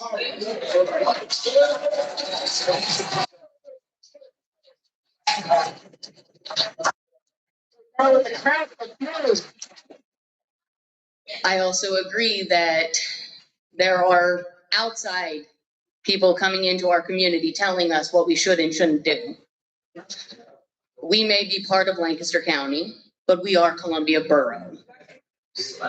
We as a community paid the taxes that bought that land. We as a community also voted for the people who are sitting in front of us. We don't have to agree with them. We do have to trust that they will be open about further ongoings about the data center and about the innovation park that will bring people into our community. I was born at the Columbia Hospital, and my family has pictures of things being built in this community that other people opposed. People didn't want many of the things in this community. We burn a whole bridge to keep people from crossing. Columbia doesn't make small gestures. And as we showed tonight, we don't do small. We had to empty people outside who are still standing there listening. But at this time, there's no need for everybody to be shouting over each other. We're better than that.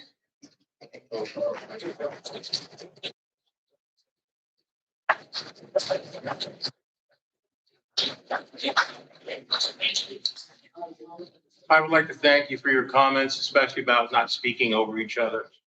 We did have a motion to table the approval of the text amendment for the data centers. I would like to second that if I wouldn't have to compete for time. Thank you.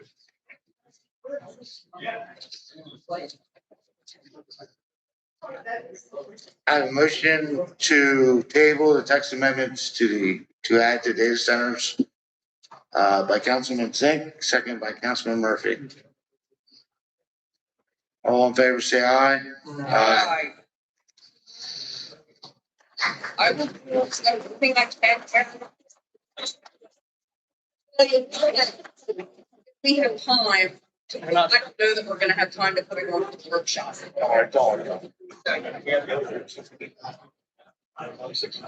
Yeah. Yeah, I know, we have 166, we can get that. Folks, we have one more agenda item to get to before we get to discussing McGinnis directly. So if you could please just let us get through that very quickly, and then we will move on. Consider approval of COA for 148 Church Avenue with no conditions. So moved. I'll second. I have a motion by Councilman Ziegler, second by Councilman Zink to approve the COA for 148 Church Avenue with no conditions. I would just like to voice my concerns. I have nothing against the project itself. I do have a lot of concerns about rebuilding a home on a property that burned to the ground years ago and actually cost somebody their life. It's very difficult to speak to any of our fire personnel or rescue personnel in town. It's very difficult and actually mostly impossible for them to get their equipment down the alleyways in many of these narrow streets in town. They have to run hose for blocks and blocks, and that takes a lot of time. So for that reason, I'll be opposing this. I don't oppose the plan. I don't oppose the drawings they gave us, but I don't feel that we should be looking to build in the alleys. Thanks for saying that, Tony. I was thinking the same thing, that I was wondering if this was the property where it burned down. Any other comments? No. You got a question? Yes. Yes.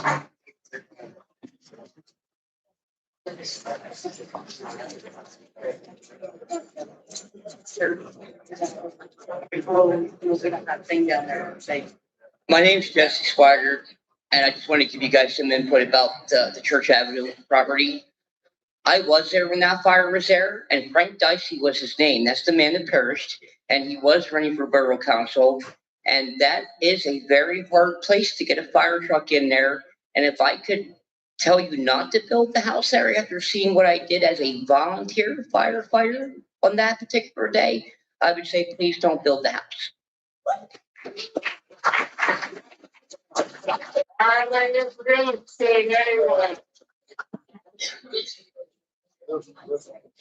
I'm just curious if there's anything lawfully preventing this resident from building this home. Other than. No, there's not. And this is strictly, the COA is strictly about the historic part of the project. The COA, for your information, is certificate of appropriateness.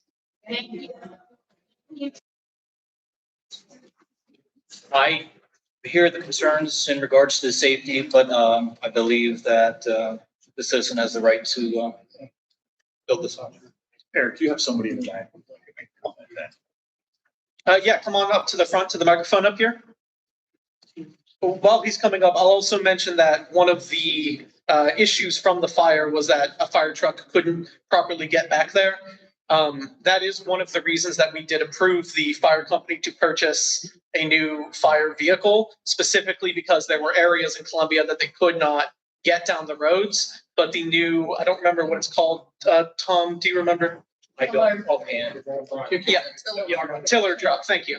The tiller truck is specifically designed to be able to make those tight turns and get into those areas that were a problem before. Yes, my name is Jeff Sugden. I do own that property and intend to build there. Yeah, I agree that it's not an actual alley. It is Church Avenue. There are alleys on either side. And I do understand your concern with fire, but you know, what you've taken in consideration the smaller fire trucks. Also too, you know, just as a reminder, you did approve Lancashire Housing Authority to build 4 duplexes in the same area. So if that is approved and allowed to be built, then I do wish to also have mine considered as well, as with no issues. I think possibly maybe for that area, is there a possibility of running any additional fire hydrants to get into that area? Maybe in a certain intersection that would be feasible, that would probably not only attend my new home, but there are 2 homes adjacent to the one that I'll be building, and then the new construction with Lancashire Housing Authority as well. So anyway, I just put my vote of confidence behind it. Anyway, that's all I have. Thank you. Thank you.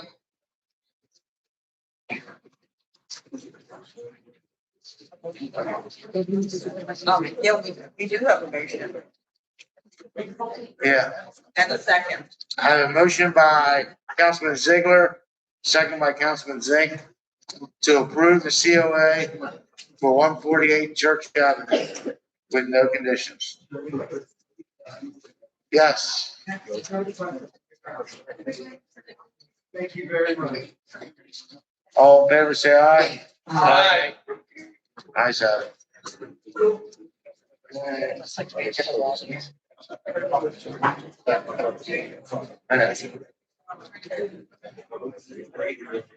Consider awarding the bid for the McGinnis Innovation Park property to Saadi Holding LLC for $6,350,000. Approve the bid for the McGinnis Innovation Park property. So let's be clear about how this process works. Somebody's going to make a motion. We're going to get a second, and then we will have discussion on the item before we make our final vote. I just want to make sure that's clear. Making a motion is not necessarily approving or voting yes. Okay? So I will make a motion. I'll second it. And what is the motion? The motion to consider approval of the McGinnis property sale. To consider the approval. We're going to be making the vote here in a moment. So just to be clear, we will then need a if we decide to do it, we will then need a second motion. Correct, Right, yes. because this one, yes, because you said your motion is just to consider, not to approve. So I was just explaining something. Steve. I am. You can explain it to the crowd as well. Thank you. I said we will need procedurally to comply with Robert's rules. The motion on the floor is to consider approval. If we decide to take further action, we will need a second motion because this motion is just to consider. It is just the motion to have the discussion. Thank you. When's the public service? We all know. Yeah, we have to vote on the motion the motion to consider. I have a motion by, And since it's a motion to consider, I would say we should vote on that.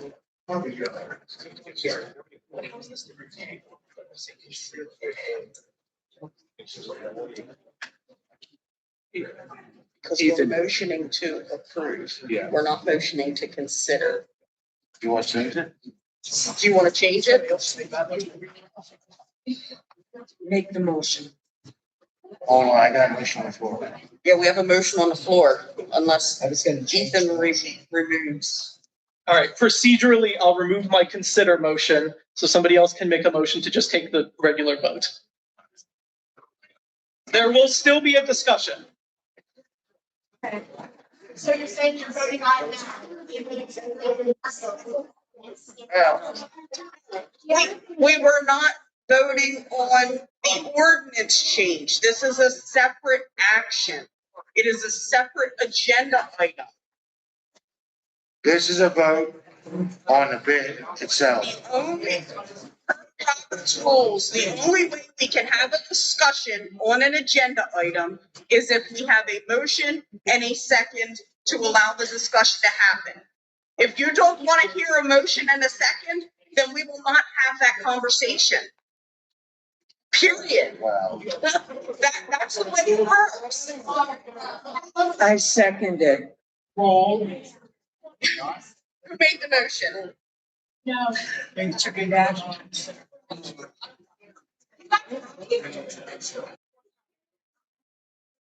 I would like to make a motion that we award the bid for the McGinnis Innovation Park property to Sadio Holdings LLC for $6.35 million.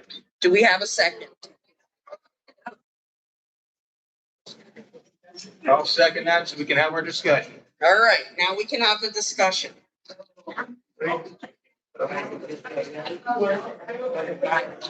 Speaking about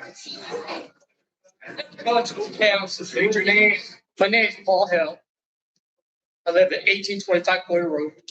I have a question for council. Underneath the rights to know law to Pennsylvania, we're entitled to a drafted proposal. Every single one of us, a written proposal, a written planning to any zoning changes. right, this isn't zoning. Right. Okay, so has there been an approval or a planning made yet? The motion on the floor is to approve the bid price and the bid that they proposed. Okay, so you brought the land for 1.5 million, is that correct? Excuse me? You brought the land from McGinnis for 1.5 million, is that correct? It is not correct. It was 1.495. Okay, so we're gonna sell it for 63, correct? 6.35. Okay, so what's the profit then? Where's that money going? That goes into the general fund. That's gonna go back to each one of us? Or is that going in your pocket and the community pocket? It's not going in our pockets. I don't even take offense to that, but I'm asking. That's not even appropriate to insinuate that any of us are personally benefiting from this. I didn't say that, but if you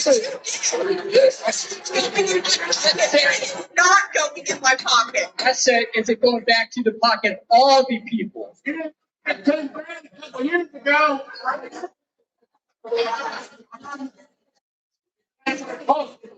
My question is underneath the right to know.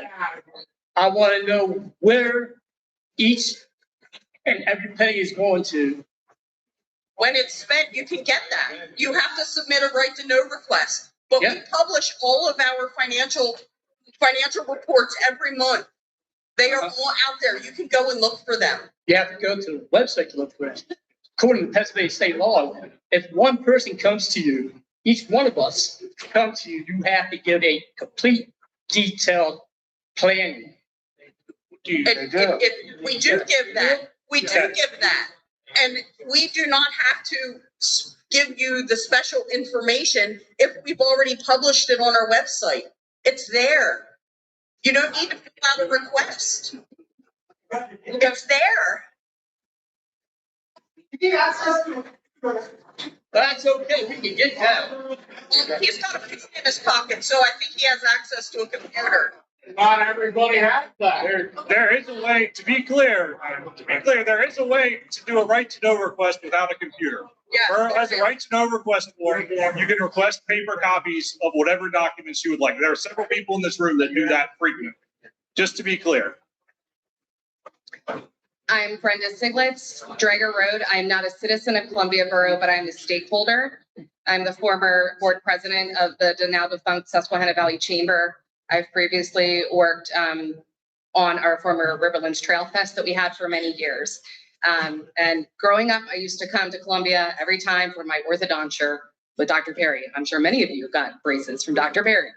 So I've been here a long time and very invested in the town.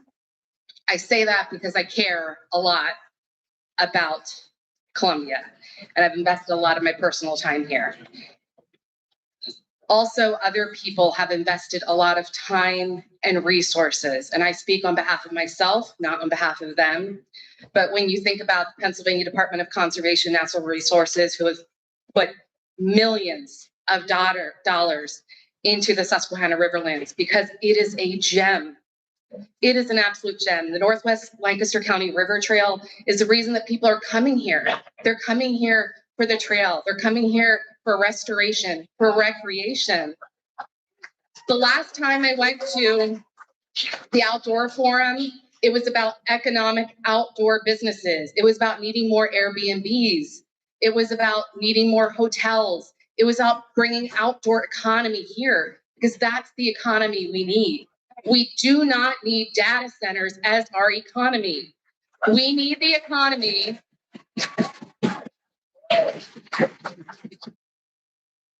We need the economy that will help build Columbia up. I've seen it throughout northern Pennsylvania and the northern tier, what the oil and gas industry has done, coming in and going out and decimating small towns like Columbia, who thrive on recreation and then are decimated by oil and gas leases, leaving their towns behind and destroyed. I do not want to see that happen with AI centers. I trust that all of you do not want to see that happen either. I trust that all of you want to continue this conversations, which is why you allowed some of us to step outside to continue this conversation. And I thank you for that, because this is so important to all of us, to the residents, the people who have invested their time here. And I know you all are investing your time. You've purchased that property. You need to see it through. But there's so much potential in that property, from the gentleman that talked about the deer and the turkeys. But when you think about that precious river there that is providing water for Columbia, Columbia Water Company relies on that river. It cannot be contaminated. It cannot be drawn from. We rely on that. And the residents here are already suffering with high tax issues. They're already suffering with high water prices, high electricity. That will not diminish. So you may get a better tax benefit, but your residents will not get the benefits that they need. Recreation will do that. And that is a prime source of recreation opportunity. So I ask that you please consider declining the bid and begin talking with partners who could make that property a destination. Because I promise you, there are people that can help make that happen. I do not represent them, but I know that all of you know those people. Jeannie, I know that you know those people. We know those people, and they would love that property to be available to the residents of Columbia and for the community. That's why they put a brand new state park in just across the river. Wouldn't that be amazing for this place? All right. Last but not least, if you choose to do this again, please consider having it at the Columbia football field, like the gentleman from the fire hall suggested in the first place, so that we are not all dying of heat exhaustion, just for care of your residents. Thank you.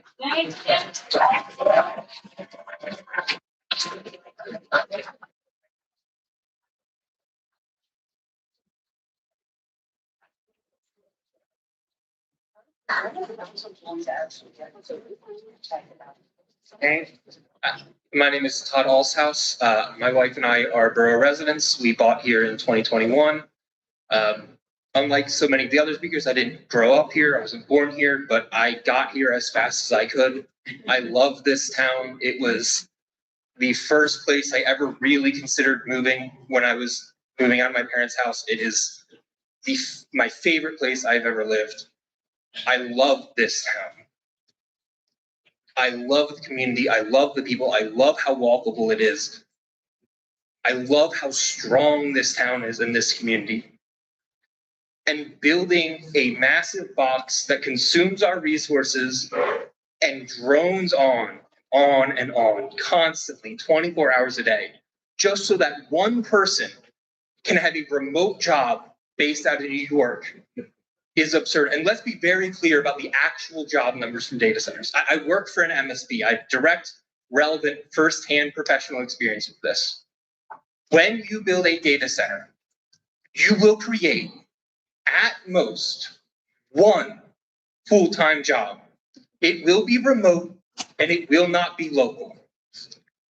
There are somewhere in the order of 770, 790 data centers of this scale in the United States. There are, at our highest estimates, somewhere just under 700 full-time jobs created by them. Data centers do not create jobs. There will be a temporary building, as we are constructing the data center, there will be temporary jobs, largely to national and regional construction companies, which may or may not temporarily benefit residents. Once those jobs are gone, there will be cameras monitored by some national firm, again, remotely, and security will fall to the police department. And there will be some cleaners every other week or so, again, and those might be local residents, but that is not a meaningful contribution to the local economy. So we are giving up so much. We are compromising the finances of everybody in this town because we all have to deal with the increased utility rates. We all have to deal with the heat. We all have to deal with all of the negative externalities that these AI data companies get to foist on the companies that on the communities that they build in. The economics of these data centers only work if they get to foist all of these costs off on us. They only turn a profit if we shoulder the costs. And I, for one, am not interested in ruining my town so that some millionaire that I have no connection with gets to make a few extras.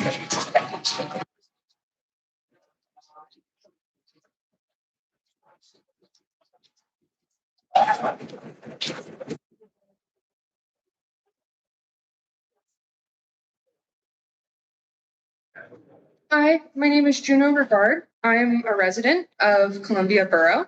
I did not grow up here. I had family that did. We've lived in Lancaster City for the past 5 years, so we moved here this past year. I didn't have a backyard. I didn't have a porch I felt safe sitting on. And that really deeply affected me. And so moving here and having a porch I can feel safe sitting on, being able to listen to the birds, the water, take my nephew to go look for rocks, it's really changed our quality of life. And we have to remember when bringing in a company like this, what brings Columbia money? What brings people here? It's the beautiful ecosystem, the landscape that we have. So why would we destroy that? I wanted to ask, are you aware of what happened in Memphis with the data centers? They didn't pay their bills and they destroyed a majority Black low-income community that begged their local government to not do it because it doesn't create jobs. That's a fact. We need to start investing instead of gentrifying, because what we're going to do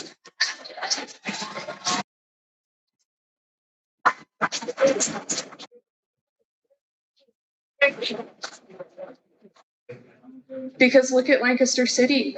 We had to move here because we couldn't afford a studio apartment. Let that sink in. 2 people could not afford a studio apartment in Lancaster City. And we moved here. And I don't know if you're aware, but a lot of AI jobs are remote and they're bringing people from New York, different states, big cities, and they're raising the rent. And it's pushing out the local people that love this place and want to invest in it. And I think that you really need to consider people over profit. And I'm not saying that you directly are profiting. I don't want my words twisted, but just listen to the people. You were elected by the people, and the people are telling you what they want.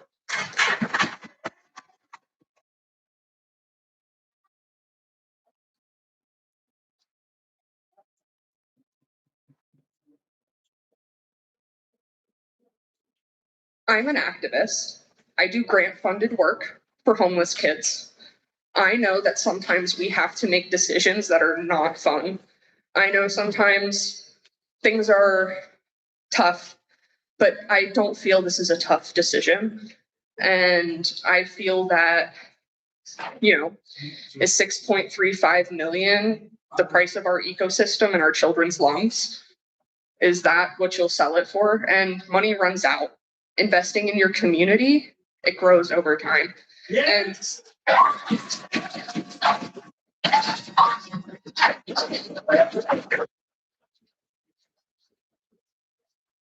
the last thing I want to say is listen to the people, because we're who would vote you back in. So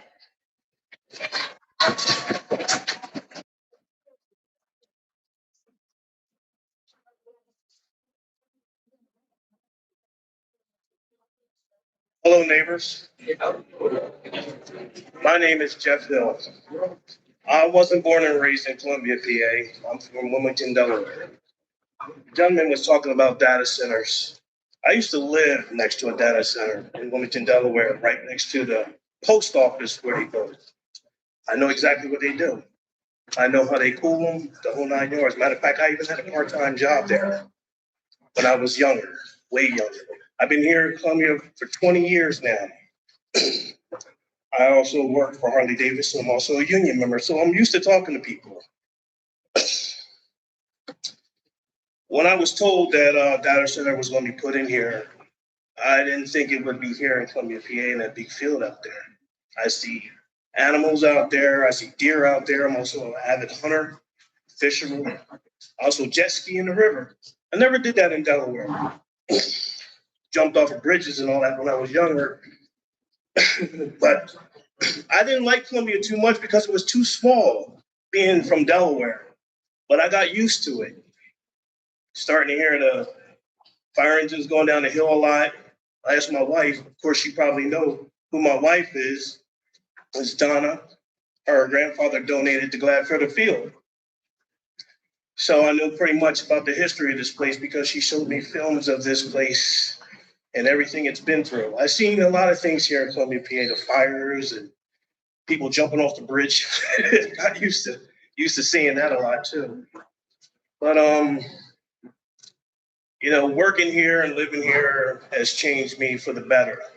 Knowing the locals and the police department and going around here, seeing how everything is. But you guys are making a big mistake. Listening to the people. I listen to the people every day. They come to me and tell me their problems and stuff at work. And then coming here and to deal with the situation here in Columbia, actually where you live at. It's not fun, especially listening to people who don't listen to people. Listen to the community, listen to people you live with. I don't care who you vote for. I don't care what side you're on. All I care about is making this place a better place to live. At first I said, well, where's the pools? Where's the walk paths? If you go in other communities, you'll see little paths that people are walking, the seniors are walking, pools for the children walking out. But as a matter of fact, I'm right here on Columbia Avenue. Kids are playing out in the street instead of playing in the field. They're playing with tractors going up and down the road. Fire engines are flying right by them. And you're like, well, where can they go play at? Well, there's Gladfelder Field right up there. Well, they don't want to go up there. They live right around here. Where else are they going to play? Why couldn't you purchase that for the children that are growing up around here, the seniors that need a place to walk? You know what I mean?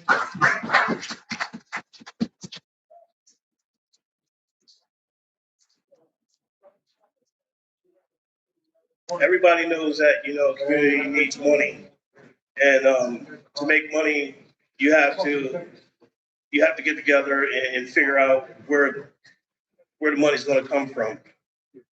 But, when I first moved here, I go up and down this street, Manor Street down here, and they got lines going up and down the street now. I've never seen that before.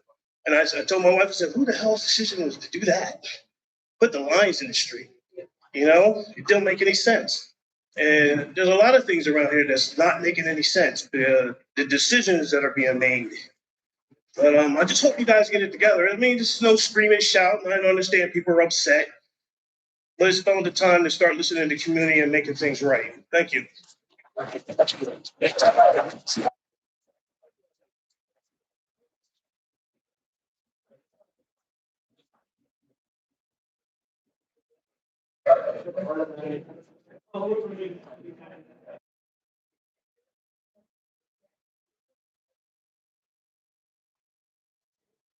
I'm Jimmy Brown, and I live over at Wagon Works. One of the things that I would like to point out is with the increased heating that goes on in the areas with data centers, has plans been put in place in case of a fire type situation if things get too hot that considers evacuation of people with disabilities, because there are many people over in that apartment complex only a couple blocks away who would be at risk, and many of us have no reliable transportation. So when thinking about this, I would encourage you to look at that aspect as well. And when I see the people that I have worked with in this area, I've worked with nonprofit type of situations, and people that I work with are often low income people. And one of the things that I have seen is there's always a need for resources in the way of educational, community, material resources. I would love to see something more like a community center that might have housing above it, so that it would provide for the community a place to live, to possibly have gardens, and to have community that can come together, maybe have a bigger hall down in that space that would be big enough to accommodate everybody who wants to come to this. That's what I would love to see happen. And I'd ask you to please consider that when making your decision today.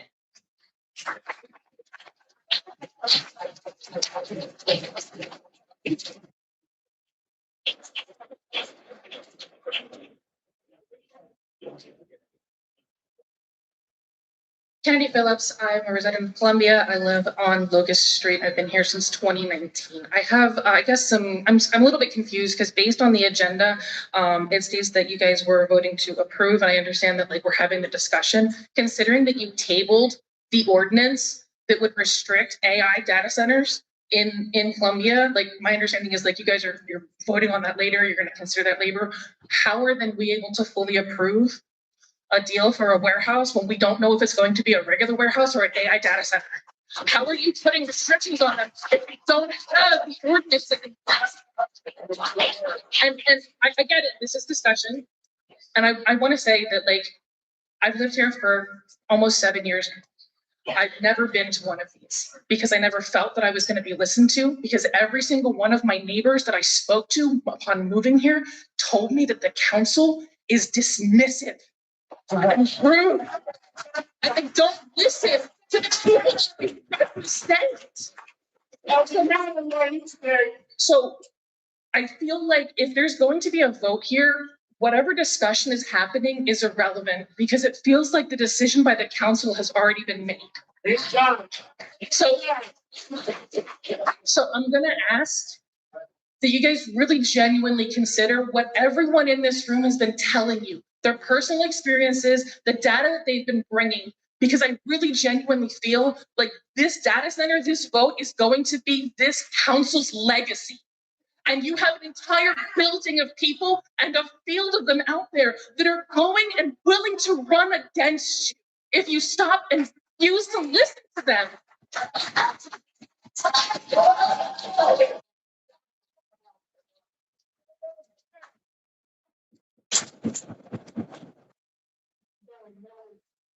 Hold on a second. Evan, can you explain the process of which we are following? Yeah, so this was a sealed bid, right? There are only a couple of ways that a borough can sell real property that is valued at over $6,000, right? It's either a sealed bid, a public auction, or potentially there are ways that we could sell it to a nonprofit, an economic development company, a redevelopment authority, where bidding would not be required. But a sealed bid is what Borough Council felt was the best way to handle this. We had hoped to sell it to the Lancaster Economic Development Company, Lancaster EDC. That plan did not come to fruition. It was a sealed bid, which means that basically we can look at what they've submitted and make a decision on that. There's not a whole lot of, hey, here's our plan, let's discuss it. We're literally not allowed to do that. The Borough Code does not allow us to do that.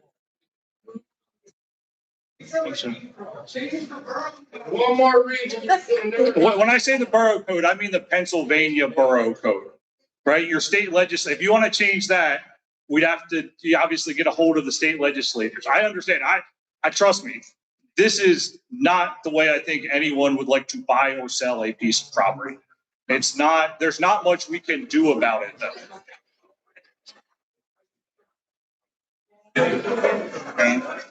Thank you. Okay. Okay, I would appreciate all of your, I'm sorry, I'm a little bit nervous. I would appreciate your listening to me because I live next to the firehouse. I've lived in Columbia for 20 years. My name is Corinne House. The firehouse bought my property and tore it down. We bought another property, so I now live on 203 South 8th Street, which is a corner of Cherry and 8th Street.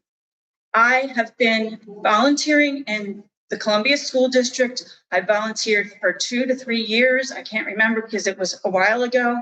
I helped kid writing in kindergarten because my daughter, my only child, was born in Lancaster, grew up here. She played in McGinnis Field. She discovered bones. She discovered treasures back there. Okay. We found a better house on 203 South 8th Street. I also helped to get rid of the crack house that was across from where I lived. There were shots fired there.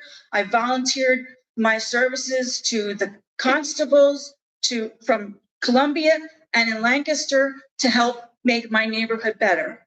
We own our property. We bought the adjacent property next to us to control who moved in there because we were getting nothing but riffraff. The previous landlord was a slumlord. And so we purchased the property, whether we could afford to or not, we found a way. I did not do all this for nothing, for them to build a data center here. That's ridiculous. There are other things you could do. You could make more money by leasing versus owning. That's a long-term generating income for the community, okay? I'm not saying that we want to do that, but I'm just saying you could find another way. You could build single homes, one-story homes for people to live in that can't, or rent, that can't afford any of the rentals here, okay? My daughter played soccer for many years with the Mariners Soccer League at Gladfelter Field. You know, this community is going to be destroyed if you build an AI center here. But I don't understand why we don't have a say. This is ridiculous. We are the taxpayers, and you need to listen to us. And all of you should be ashamed for voting to approve this data center. There's not going to be jobs. It's going to be nothing but trouble, and you'll find out when it happens, and I'll be gone. Amen.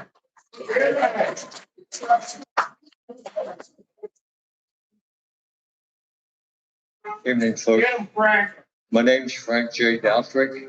I live up near Aaronville Pike. I lived in Columbia all my 88 years. I think I spent half of them down to Columbia Borough Council meetings, which I would love to see a lot of you people go and educate yourself. With what Evan just said, I wish he'd go a little further. Evan, we got two issues on the board. And Borough Council, 7 voting people have the right to turn this down or to sell this. They have no choice. They have to do one or the other, or Columbia is facing a large lawsuit. Am I correct? I would say that's certainly a possibility, yes. The only thing which stopped this, and correct me if I'm wrong, is the ordinance that they have.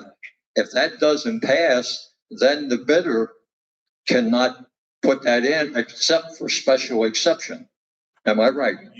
That is not actually correct. It is allowed by, currently it is allowed by right in the light business district. It would not require a special exception. That's why we wanted to get in place an ordinance that would put some additional regulation. That's what item 9C was tonight. We obviously need some more time to look at that and make sure it is correct, but that would put those regulations in place to help try to protect the community. That's what that ordinance would do. But even if you don't put the ordinance in, they can still put that in? That's correct, yes. Now that throws me off. That was part of the zoning amendment changes that were made back in September, October of last year. So regardless what happens, you can say whatever you want to say here. Council got to vote for this unless they want to face a large lawsuit. No, the council could vote to reject the bid, right? On what basis? They just have the right to reject all bids. I'm sorry. The borough code gives them the right to reject all bids if they would like to do that. Yeah. Well, I don't know. You have to make a decision one way or another, but you can. I'd have to think about that. Yeah. If I was sitting there, I would be afraid of that. And another, is the meeting being streamed tonight? It is, yes. It's being streamed. Live right now. Okay. And again, Todd Burkhart was up here. You people need to listen to what he said. If this is turned down and they put this up for bids again and they don't get a bid or they get a lot lower bid, they have a bid right now. And we need, our borough's in bad shape, bad shape. And we need something like this to give us a lift, to take us up out of it. Let him talk, please. We need something to give us a boost. And you can put me in jail, say whatever you want to say. This is something that we need. This is something we really have to look at. And they have to go through all the hoops. I got 17 pages over here of this ordinance that they want to put in this code. They want to make it to the zoning. They have to follow every one of them. If you people want to do anything, you come to them meetings and object and make sure, come to meetings and make sure that it gets done. There's 3 meetings a month in the borough. And we try to make every one, me and Sharon Littner here. But when Todd was on council, we hammered him like hell. I mean, I'm surprised he got up here and said what he said. I'm kind of a little bit humble on that. I want to apologize publicly. But come to the meetings. You're here after the fact. The borough bought it. Where were you at when the borough bought this?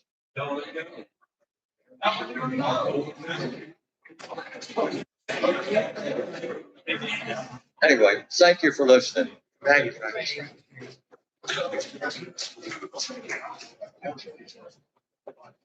Hi. Well, I'm in front. I'm sitting. You can tell her to shut up. Hey, come on. I can't hear. Yes, sir. I'm going to ask one question. If you had a baby granddaughter that had just purchased a house, her mother and her father.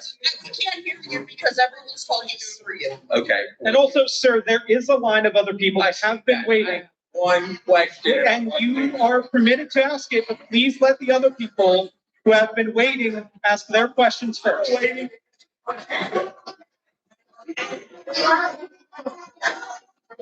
Question. What? Yes or no?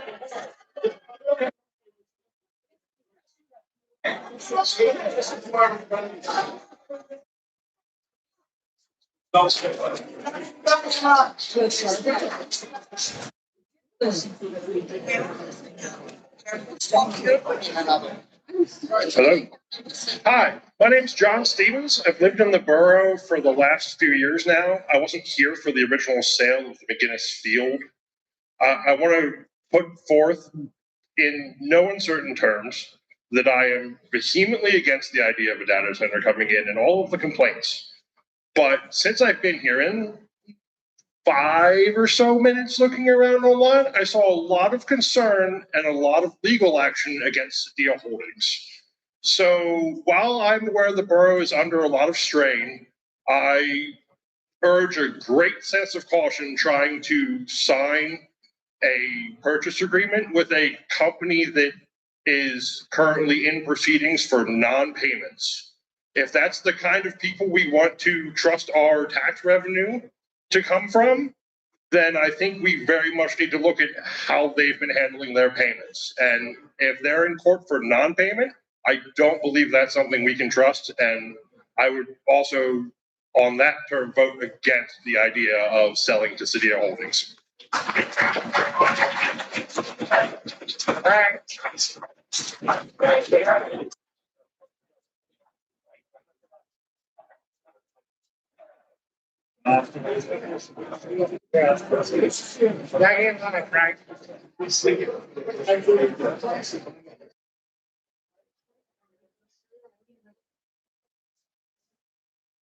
Hi.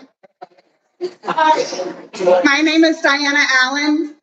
I'm a small business owner in Columbia. I moved here about a year ago because most other places are too expensive. I'm also super nervous and I don't normally public speak, but I feel so strongly about this that I'm just gonna power through it. So bear with me. I have so many things that I want to touch on, but I'm going to try to keep it brief. But probably one of the biggest things for me, myself personally, is the impact that this data center would have on nature itself. I'm not sure if any of you are aware, but the Susquehanna is one of the oldest rivers in the entire world. In the world. The data center will destroy that. It will kill things in a certain circumference of it, among other things. Speaking in a business aspect, your bills will go up. You will support this data center. And when the bills go up, who's going to be able to come and afford to support my business or anyone else's small businesses in this town? I came to this town with my small business because I thought it was an up and coming town with diversity and really cool things happening, and I could be a part of that. A data center will kill your town. It might not do it immediately, but I promise you in the long run it will. It is not going to bring you long-term revenue. That land could be used for so many other things. It is not empty. To the gentleman that said it was empty, it's not empty. It is full of nature. It is full of. You are connected to. You are part of nature. And you are fine with destroying it for profit, and that's disgusting. Okay? That land could be used as an outdoor venue. I guarantee you, if you decided to make that land an outdoor venue, all the people in this room would probably help you do it. You could have weddings, you could have retreats, you could have parties. It would be beautiful, and it would bring you long-term revenue, not short-term revenue.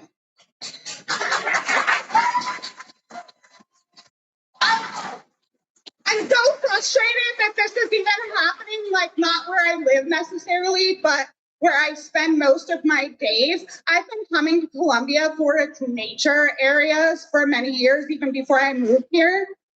Like, I'm fighting this online back in my hometown in the desert where they're trying to build data centers. And I really didn't think that it would hit this close to home, but it did. and I'm here and I'm showing up and I'm voicing my opinion. And so is everyone else in this room. And everyone else in this room is who pays your salaries. Everyone in this room pays your salary to do what's best for them. Not what's best for you, not what's best for some bank, not what's best for some corporation, but what's best for them. So I guess at the end of all of this, if you don't find some way to keep this data center from happening, we will all know that you don't actually work for them.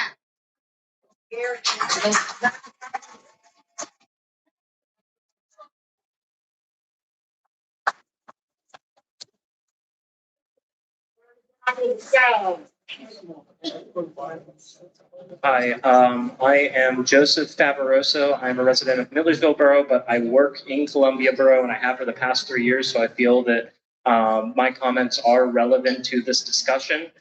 Beyond that, I'm a big fan of Columbia. I like Hinkles, I like Griddles, I like going up to Chickies Rock, and I like going down to the Riverside. You know, this town means a lot to me.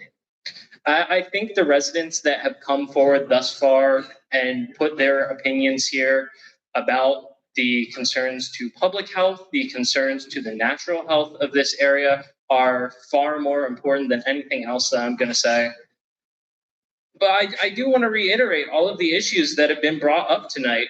At peak performance hours, these data centers will emit dBA levels of 96 decibels. That is the equivalent of being next to an outdoor music festival 24/7. And when it drops down in the evenings down to 70 dBs, that might help in the local area, but you also have to consider DVC levels, which, because they are at a lower frequency, will not only affect the area directly around the data center, but will propagate to the edge of town, up to Marietta, down to Washington Borough, and east out towards Millersville. There will be a never-ending hum with this town as the source of it. So it affects more than just the people in Columbia. You consider what these noise levels will do to people living right next to it. People will be unable to sleep at night. People who are suffering from sleep deprivation are more prone to stress and anxiety, which can lead to concerns of weight gain and diabetes and obesity, increased risk of heart disease, increased risk of stroke. And that's before we even touch on any of the pollutants, that the coolants that these centers use up and waste. You know, what's going to happen to that? What's going to happen to all of the clean, potable water that we are taking from these reservoirs? Because they can't, in these data centers, they have to use clean drinking water. You can't run salt water or mineral contaminated water over these sensitive electronic components. I'm a controls engineer. I've been a controls engineer. I have my bachelor's of science from Millersville University, and I have experience working on electronics for 8 years. You have to have pure, still water running over these alongside the coolant. And once you run out of that, you know, some of it will go back into the water cycle, but you've wasted a lot of this town's potable water. I've seen videos of towns out in the Midwest that have these data centers and the water either dries up or turns yellow. And I don't know how else to articulate how low that would bring the quality of life in this area. I do feel it's a little irresponsible to go forward with this proposition 10B if we have canceled 9C, if we can't have a discussion on the zoning rules related to this proposal. I think that should be tabled as well. And I just don't feel that the long-term benefits exist. I feel that this is a short-term solution to a long-term budgetary problem. This money is going to be cashed in. We don't know what's going to happen to it. I mean, depending on what happens to it, people have a right to know what happens to it. But the long-term effects go beyond something like tax revenue. It's going to severely affect the quality of life for us, for our neighbors, for all of the natural wildlife that lives out there and in the surrounding area. I really just don't feel that that's worth it. It's a question of whether or not we want short-term gains financially in exchange for poisoning ourselves and our neighbors. I'm a prospective house buyer. I'd love to move to this area, but I'm not going to move into a town that is constantly generating the same level of noise that I have to work with on a production floor every day. I have to wear hearing protection or I'm going to go deaf.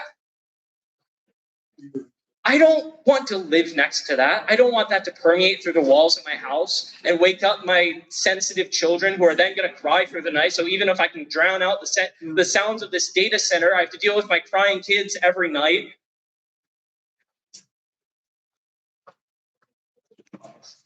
I just think you should reconsider. Thanks.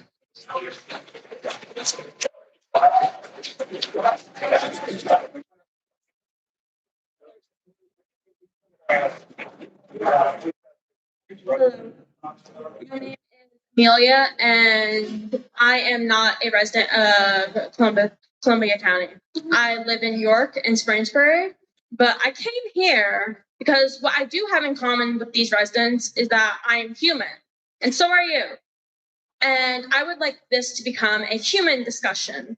I would like you to look at all the people in this room and outside and know that they're sacrificing to be here. I was speaking to a man, he had to take off of work today. A woman is celebrating her birthday today, but chose to be here. There are volunteers who are handing out water outside.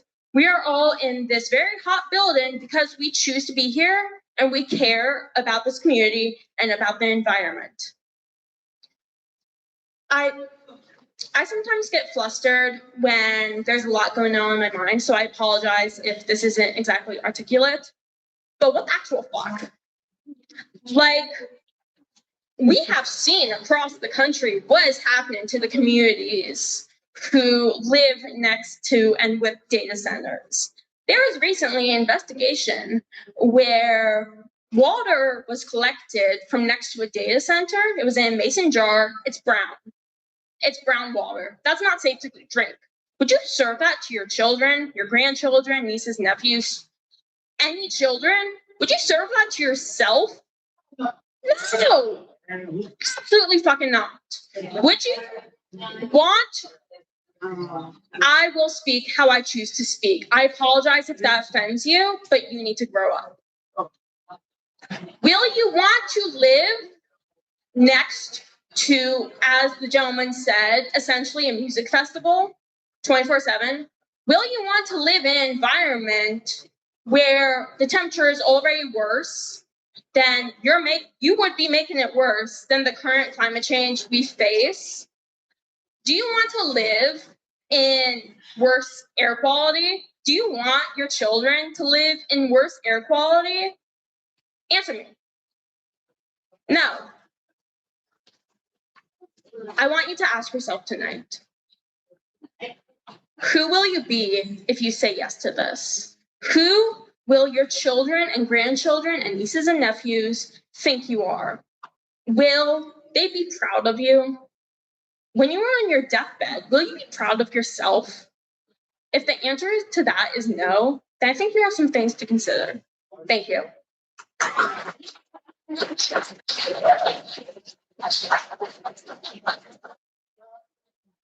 Sir, hold up 1 second, please. I make a motion that we take a 20-minute, 5-minute recess to take a restroom break. I'll second that. Should I just wait here for 5 minutes, or what's the plan with that? Let's just wait 5 minutes. A motion on the floor by Councilman Ziegler, second by Councilman Zink. Let's take a 5-minute recess. All in favor, say aye. Aye.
They got small.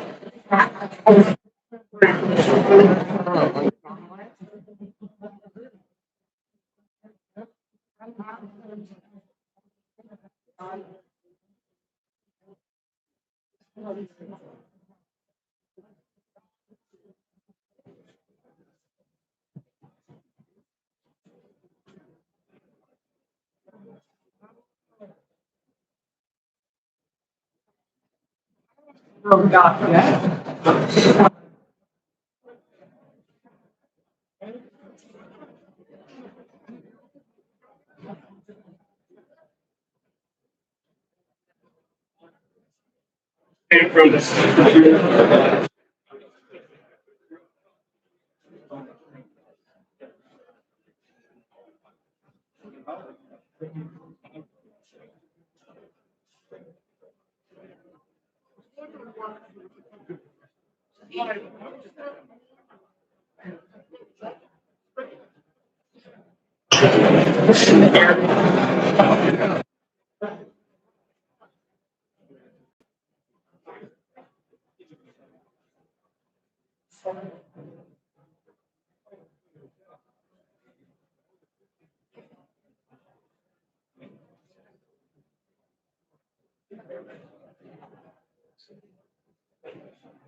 Yeah, please, thank you.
I'll get this. No, I'm serious.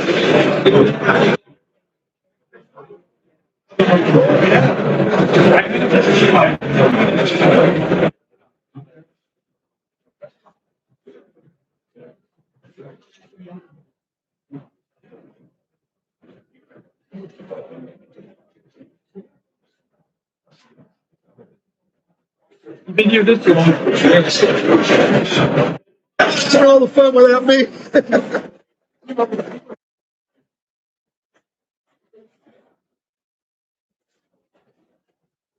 I'm saying bad. Yeah.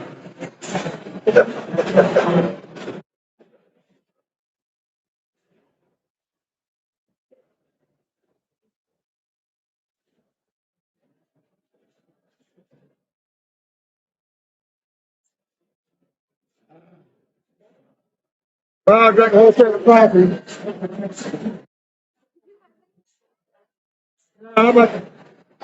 I made it this far without using any teeth. I'm not.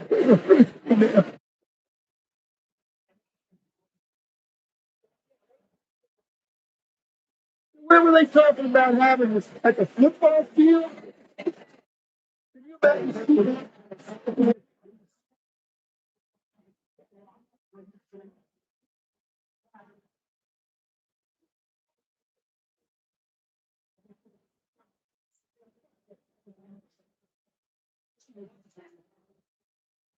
I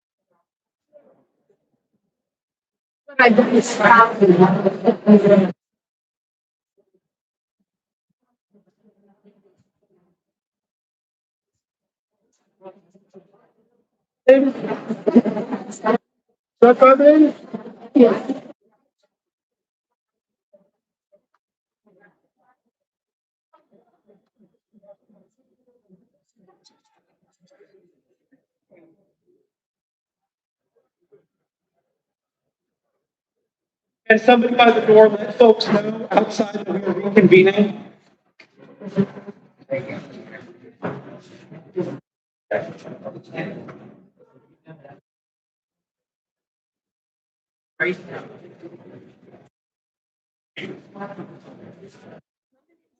Are in line to speak.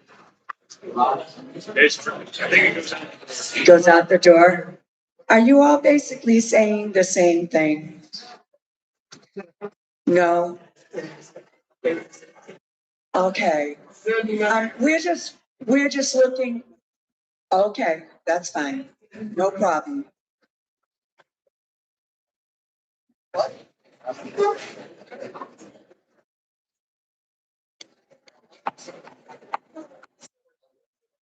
Sorry, you can start. I'd like to wait for people to get in. People are still coming in. Now, I'd like to ask the council members and the members here, did you? Can you state your name for the record, please? Of course I can. My name is Moises. Moises Hernandez. I moved here a little bit ago. And I'd like to ask all of you if you enjoyed that 5-minute break, because you're not going to get that with that data center. You're going to always be in a place that's hot, always in a place that's humid, and always in a place that you can't handle the noise level because it's going to be so loud. So appreciate the break you just had, because it might be one of the last ones if this AI data center gets built. The two gentlemen of the couple hundred that are here, so less than 1%, I also asked them directly, did you enjoy having that break? Because you are personally ensuring that we'll never have a break like that again. And the 2 points they brought up, the most important, I think, was the money in the budget. Those are the 2 points. There are multiple ways to make money without a data AI center that are sustainable. Someone mentioned an outdoor venue. That's great. Local markets, local art venue, dog parks. One place I volunteer at is a plant sanctuary where we sell the plants. That's an incredible way to balance nature and the need for money. There is no need to create a giant music box that will damage all of us and hurt us in the long run, when there's a perfectly viable thing in our world called nature. There's a perfectly viable thing in the world called community. We have local businesses. We can keep the money in Colombia. We don't have to have some national person bring in millions and then leave and then never pay us. We don't need to have someone have a remote job for a giant box that will do nothing but hurt us. We can support our local businesses. We can support our nature. We can support our community with things like dog parks, events, local venues. We can even generate revenue from it. We don't even have to pay the utilities for the townhouse where we have the market if we have it outside. There's a huge market for people who want to buy locally things that are generated by people. And there is a market for people who want to be outside and enjoy those things. So we have to respect that. We have to respect the constituents that are here telling you that we want that. We want people. We want nature. Thank you.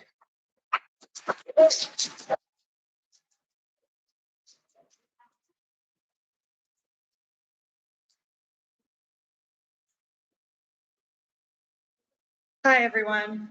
My name is Claudia Terry, and I have never been to a council meeting. But this was a first for me because I do feel very strongly about how evil AI data centers are and how harmful they are to our communities. And I also love history. And one of the things I love about Columbia is walking around town and seeing all of the historical parts of our town. And it amazes me that our country is turning 250 years old this year, but Columbia has been around for 300 years.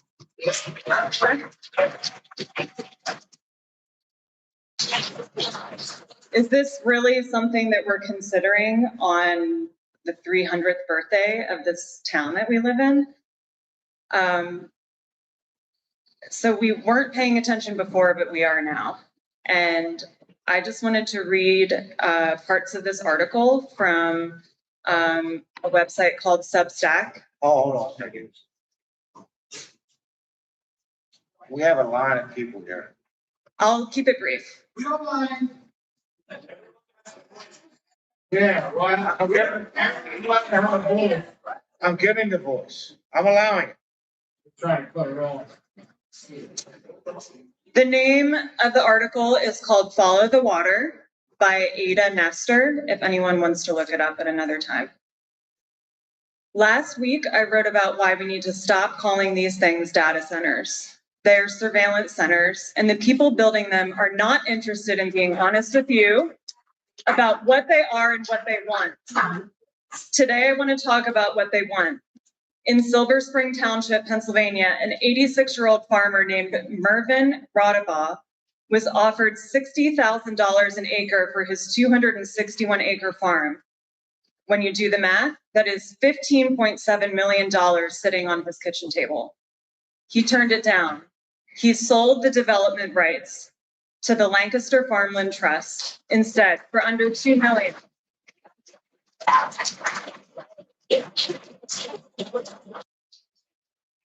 A fraction of what the developers were waving at him just to guarantee that no one would ever pave it. He said, I am not interested in destroying my farms.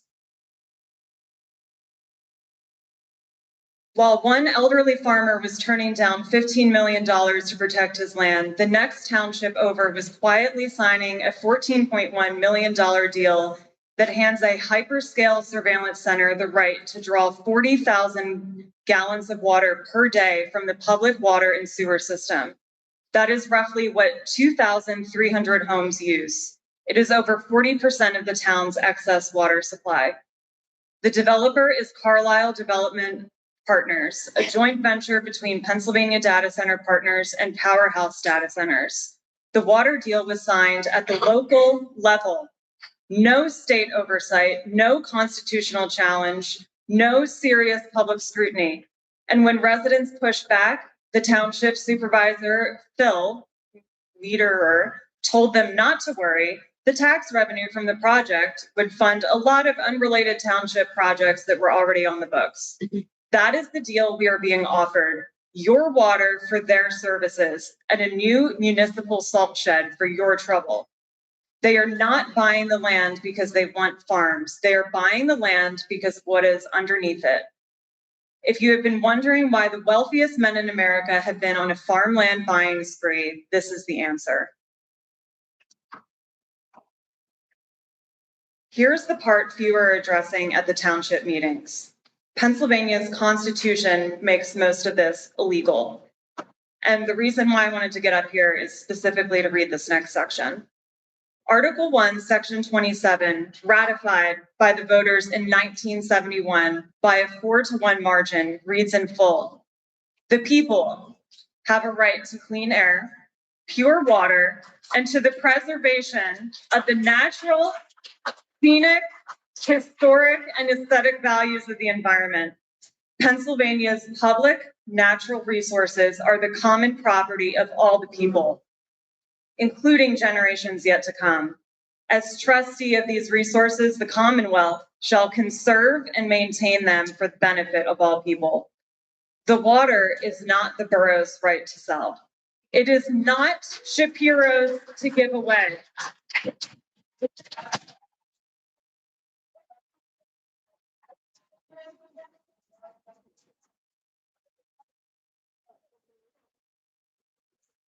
It is not Sadia's holdings to buy. The Commonwealth, including every local government inside it, holds public water in trust for the people of Pennsylvania and for the generations who have not been born yet. The state is the caretaker. We are the owners. That is not my interpretation. That is the Pennsylvania Supreme Court's interpretation. In 2017, the Pennsylvania Environmental Defense Foundation versus the Commonwealth, the state Supreme Court ruled that Article 1, Section 27, that I just read, creates a real enforceable public trust. The Commonwealth is the trustee. The people, current and future, are the beneficiaries. And the trustee, that's you, has the fiduciary duty, the same kind of legal duty your financial advisor has to you, to conserve and maintain the trust assets for the people who actually own them. That's us.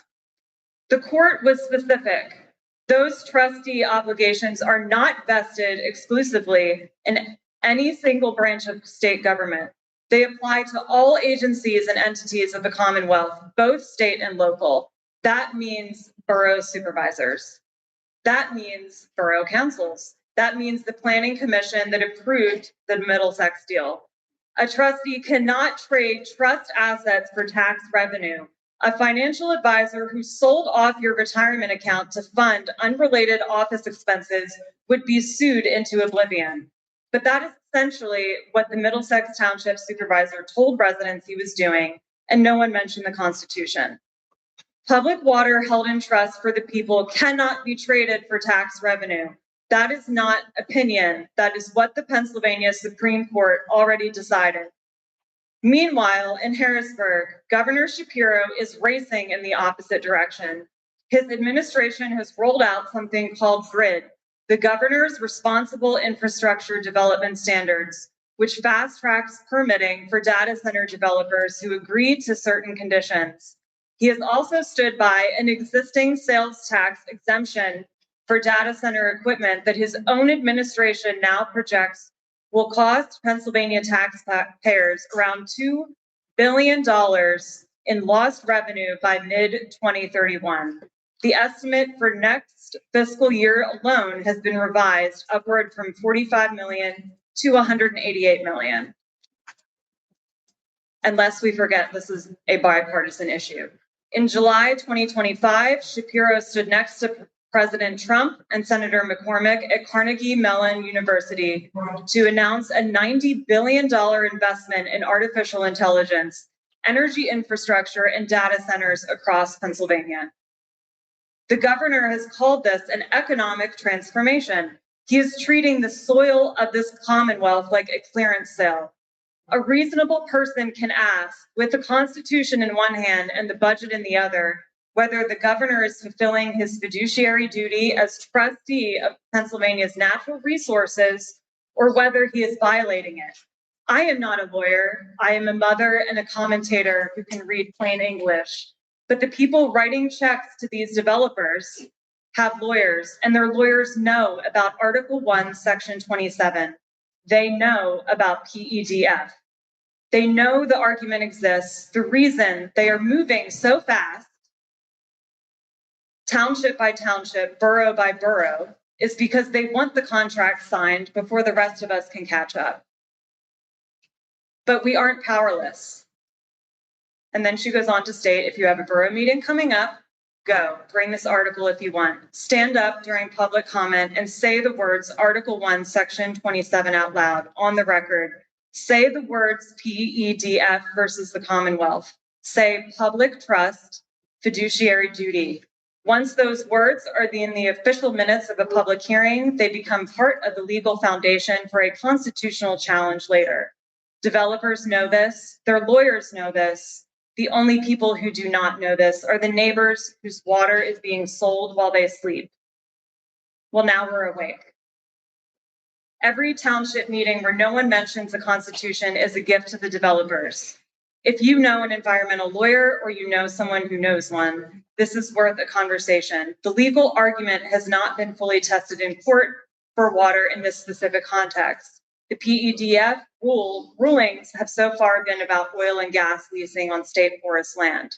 But the language of Section 27 lists pure water or anything else. And the Supreme Court has been clear that the trust covers public natural resources broadly, not selectively. Somebody is going to file the test case. Pennsylvania could be the state that draws the line. This is a chain. Each link looks reasonable on its own, but strung together, they add up to something no one would have voted for if you put it on the ballot in plain language.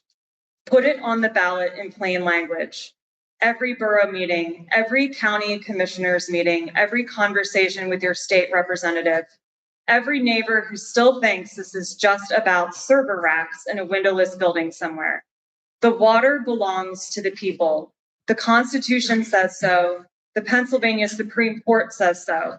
The only question left is whether we are going to say it loud enough that they cannot pretend that they didn't hear us.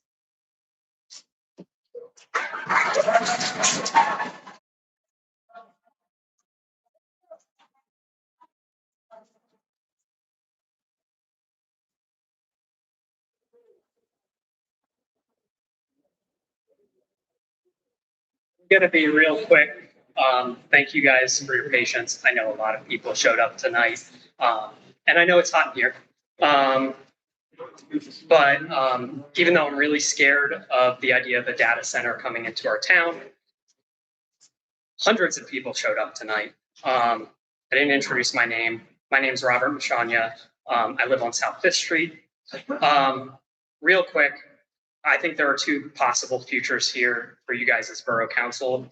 You guys could really stand up and be champions in this fight against data centers. You could be an example for municipalities across the state and across the country.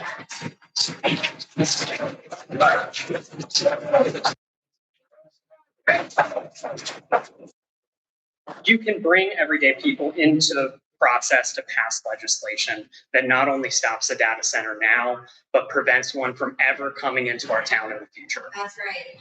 Yeah.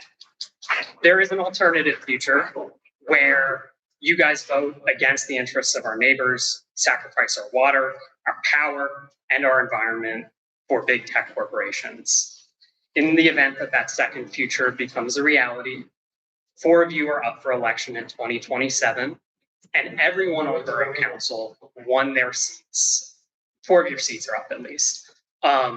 Every one of you won your seats by less votes than there are people who showed up here tonight, and I think even people who are still in the room. That's right.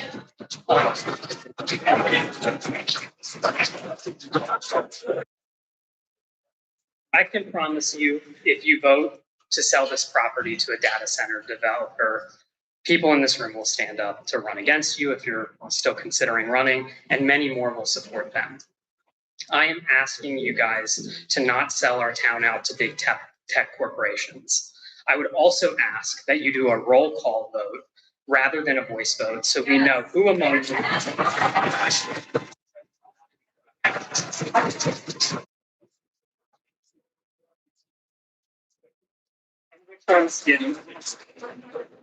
Please listen to the community you all stepped up to serve. I think you guys will make the right choice tonight. Thank you.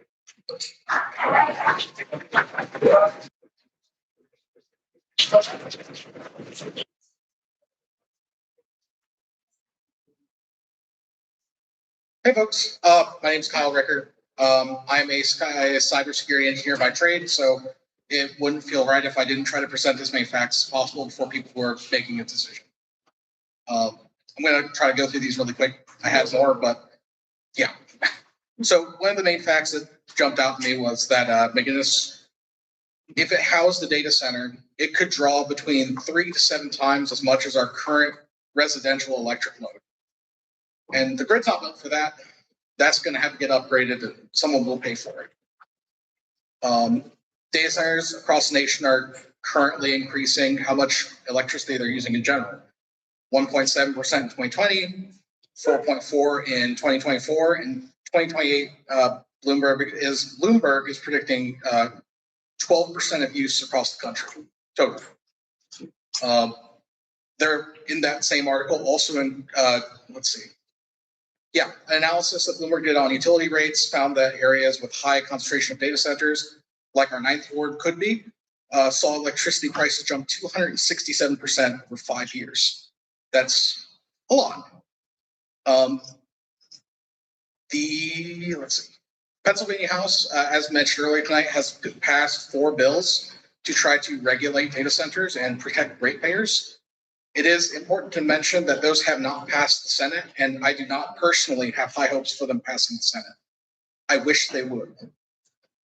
So that means that we're kind of on our own, and the Borough Council is the protection of the Columbia residents tonight. with that being said, on electricity, I also did want to ask a question about the Keystone Opportunity Zone. And no, it is not eligible. Is that correct? No. Okay, yeah, because if it were, I think it's tax-free for 10 years, correct? No, but no learning either. And there's no learning. So that, yeah, they're not eligible. There's no tax abatement stuff on the table at all. Okay, excellent. Thank you so much.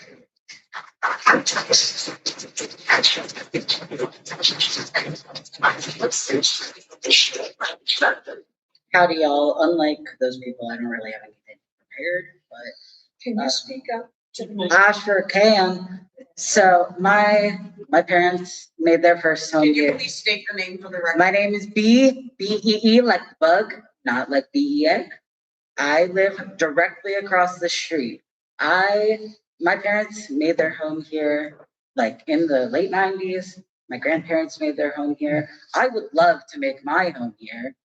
I can't if my water is ruined and my electric bill goes up by a data center. There are so many little kids that live in that house across the street, and they're not going to be safe with a data center down the road. It would be much better to put, I don't know, a park, something. But a data center just is not what the people want. There's so many people outside telling you they don't want this. You were going to cancel the meeting because so many people said they didn't want this. So just vote no.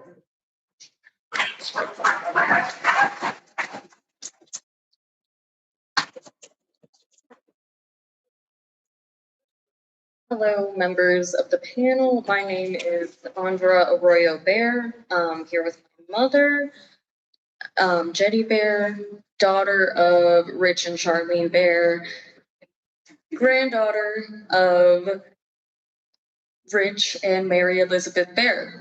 You might know Mary Elizabeth Bear. She's named after the Parish Center at St. Paul's. So my family has a lot of skin in the game here, a lot of blood, a lot of generations that have been living in Columbia, me included, grew up here, live here now. I think it's great. I think it's fantastic. What I don't think is great or fantastic is the threat of something so looming and dark in our community. As countless people have already said, we have almost canceled the meeting here tonight because there were so many people who wanted to voice their opinions on why this data center is wrong. And I can see that I'm losing some people's attention here because some of the panel is not even giving me eye contact. I have to say I have been disappointed in the way our representatives are handling things tonight. I'm disappointed in the future plans that our representatives have brought forth for us tonight. I don't think there's going to be much of a future for Columbia if we introduce this data center. There's a lot of people, some of the people we kicked out earlier, who don't want this. People who want to move, people who don't want to take any part of this. There's not going to be money in the game. There's not going to be anything if everyone leaves because they're frustrated with how things are being handled. Thank you.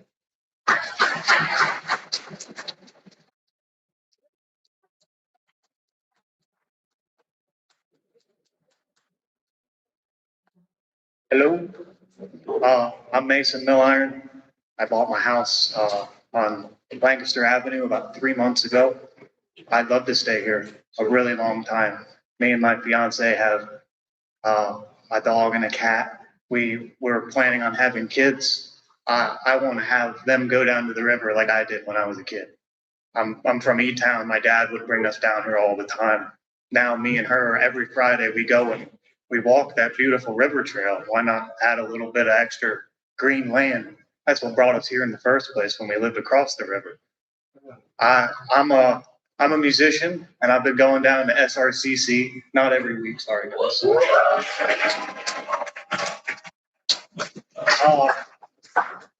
We love community. It's a river town. We've been here for 300 years. I just want to see it keep going. Don't just sell it for $1. That's it.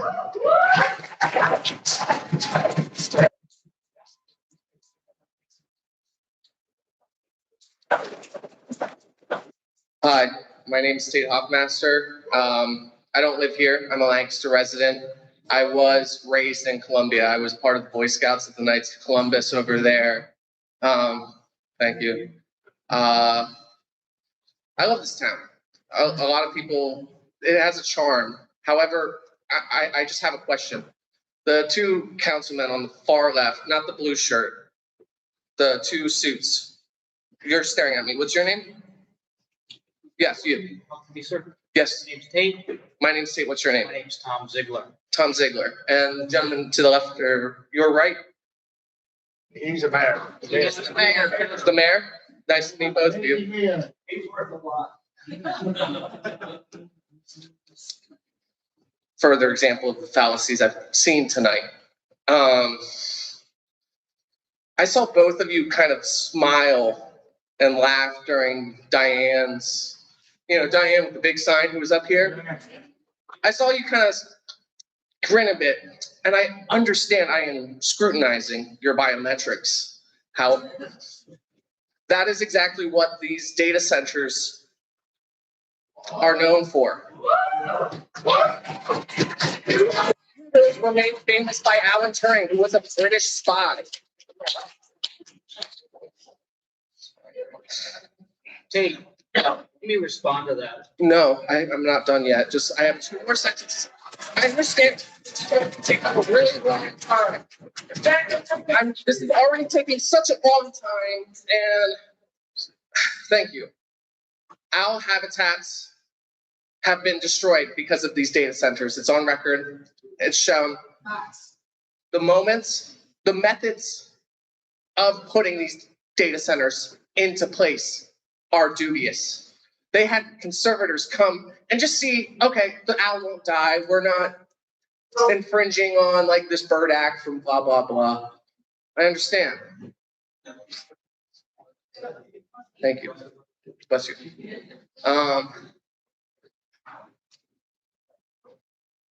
I haven't seen any empathy here tonight, and you wonder why we keep asking if you're listening. And at the end of the day, I have one more thing to say.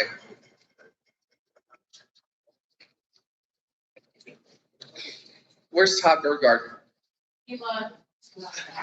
I'm here. I vote no. Okay.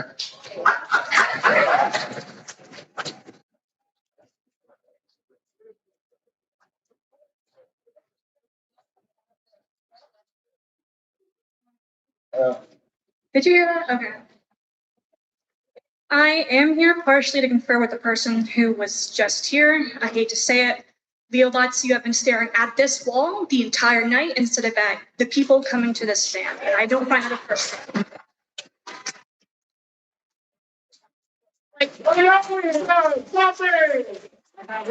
Let me tell you something. Young man.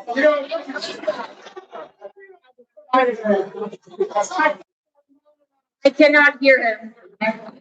I have a problem with my head. Looking straight ahead is more comfortable for me, and I can hear that. Okay. Don't criticize me unless you know. Resign from my. So I think the solution to that would be to have the tables facing you instead of having them. Yeah, drive like that. Second signs. So we should do that next. Anyways, I don't even live in Columbia. I'm a citizen from York County. I came here because we are being very much affected by data centers We are consistently at the brunt of these plans. They're springing up all the time. And I'm here to tell you that citizens in your county are leaving in droves because we cannot afford our electric bills and we cannot afford our water bills. These are two bills that will be very strongly impacted by the implementation of a data center. And I know that it's not like 100%, it can be a data center or a warehouse, but given like the zoning thing, it seems like we're pretty committed on the idea of defending or taking down this idea of building a data center here. Let me look at my notes. I said this already, people are moving. People cannot afford to live in these places that are being affected. Someone said they were being gentrified earlier, and I think that's a great comparison. I don't know how well people are able to afford the cost of living here. It seems like it's rising, especially with taxes.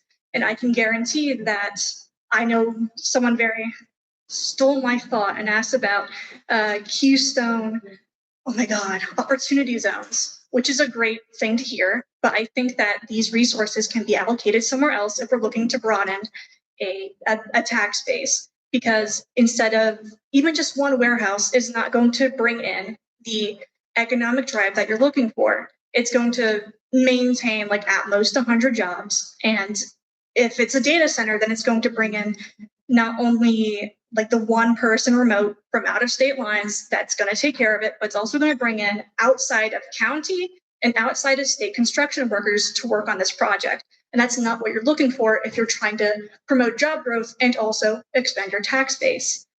And again, if we're going on the assumption that this would be a data center, because they're not being very transparent with what they want to do with this land, unless it's just something you have not told us yet, which I think is a little unfair if we're to judge what this land is to be used for based, like it's going to be purchased for this purpose, and we do not know what that purpose is yet. Because a lot of data centers are built different ways, whatever, even closed loop systems, which are considered to be the best way for these data centers to be maintained, they are still very much contaminating water, because even with a closed loop system, it gets water in, it cycles it, it recycles it. But even recycled water can only go so far. It has to be pushed back out. Usually it's sent to like our water treatment sites, or it's just sent right back into where it came from. But because of the evaporation, as we've kind of discussed earlier, it captures and concentrates these toxins that, again, release back into the same source of water. So it's just picking up the same kind of sources, or it's pulling even more limited resources in. And this concerns me because I work in a daycare, and daycares are big on tap water. And if we are already so thin on our resources, we cannot afford to buy bottles of water for every single child, because every single child has to have their own water bottle every day. Because if parents can't even get tap water from their own houses, how can they expect to get it from a daycare? I also have like outdoor animals that drink whatever they find. And if that water is toxic, then that is going to probably kill them. And that could also affect, we've seen like wildlife drinking from the Susquehanna, whatever. Moreover, Sadia Holdings, which is a subsidiary of Sadia Groups, is a duplicitous business. I think you guys are being strong-armed, because the opening bid was $6.2 million. But it's basically given like 2 months to fulfill that bid. And then they placed a $6.35 million bid, basically the day it was due, if I'm not mistaken. So I think that you are not getting the value that you deserve if you're trying to redistribute this to a $100 million budget problem. It's going to be a very, very short-term solution to a very long-term problem that's just not going to see returns. People are here today to tell you what they want. I think, as you've said, lots of people haven't been showing up until like today. I think you're going to see a lot more people show up today, and that you're going to want them to be on your side as people who believe that you represent their best interests. I think everyone has the capacity to do that. I think you guys can do it. That's kind of it.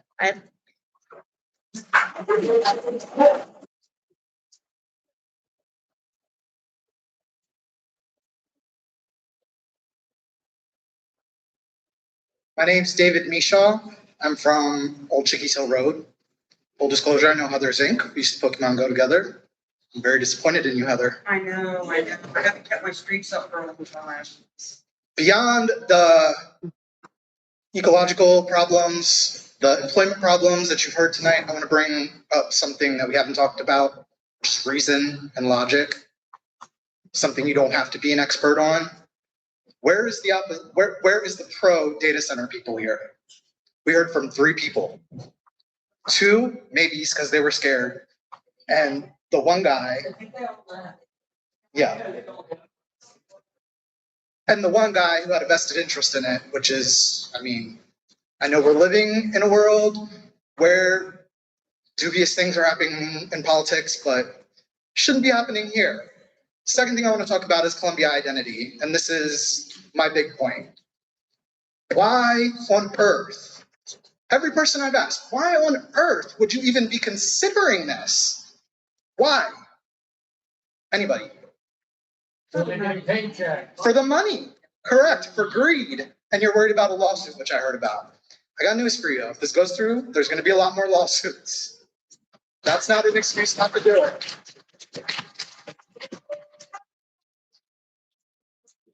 And the people that are here tonight are going to keep coming. And the people that are here tonight are going to keep coming. They're going to be relentless.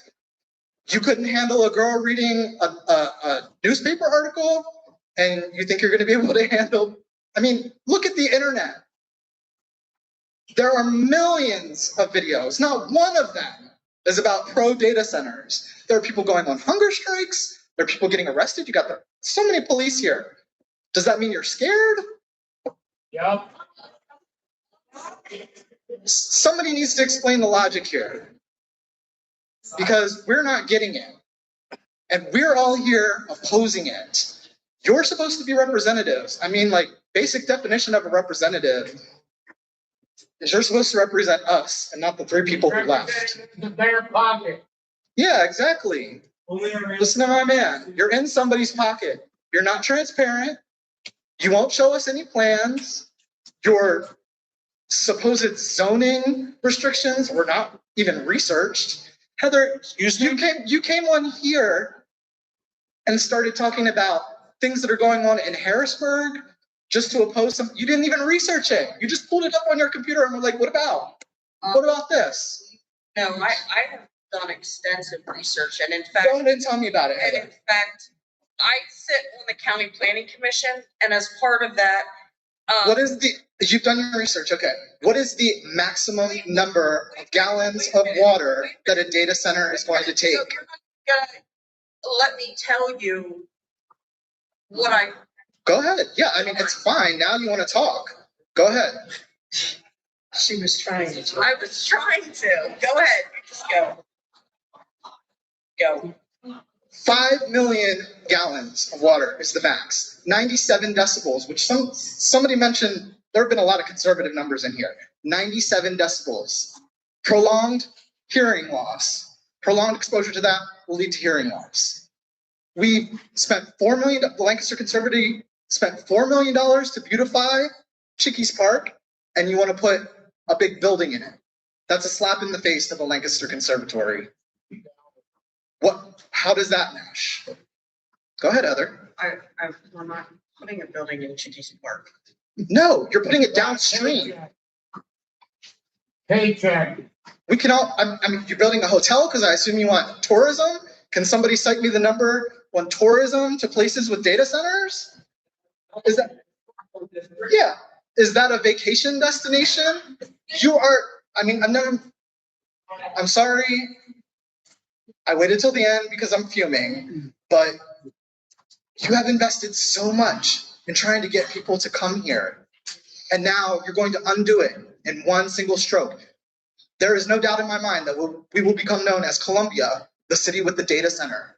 Not Columbia with the hiking trails, not Columbia with the river park, not Columbia where it's, you know, you can be safe and walk around and play Pokemon Go, Heather. It's not going to happen. So I'm sorry to tell you, but there is absolutely zero reason to put a data center in this town. Zero. And you haven't laid out a reason. The three guys that came in here gave us whatabouts or maybes.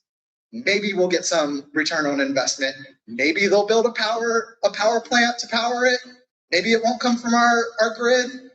No definites. And you want to vote on it. I am beyond shocked that this is even being considered when there are a million other things you could do. You could invest in the people in the city that don't have jobs. You could be giving that money in small business loans. You could do a lot of things with that. But you want to? No, you can't. That didn't work. Yeah. What do you mean it didn't work? It's unconstitutional in Pennsylvania. It's against the Pennsylvania. Oh yes, here we go. This guy who doesn't want to take on the politicians. You didn't want to change the borough rules. You said, oh, we would have to take on Pennsylvania borough. My man, if you are not up to the job, please resign and let somebody who will. Because I'm tired. I can't. When there are 1,500 people who signed a petition, with other ideas, it makes absolutely no sense. I'm done. I mean, unless you have something to say. Of course you don't.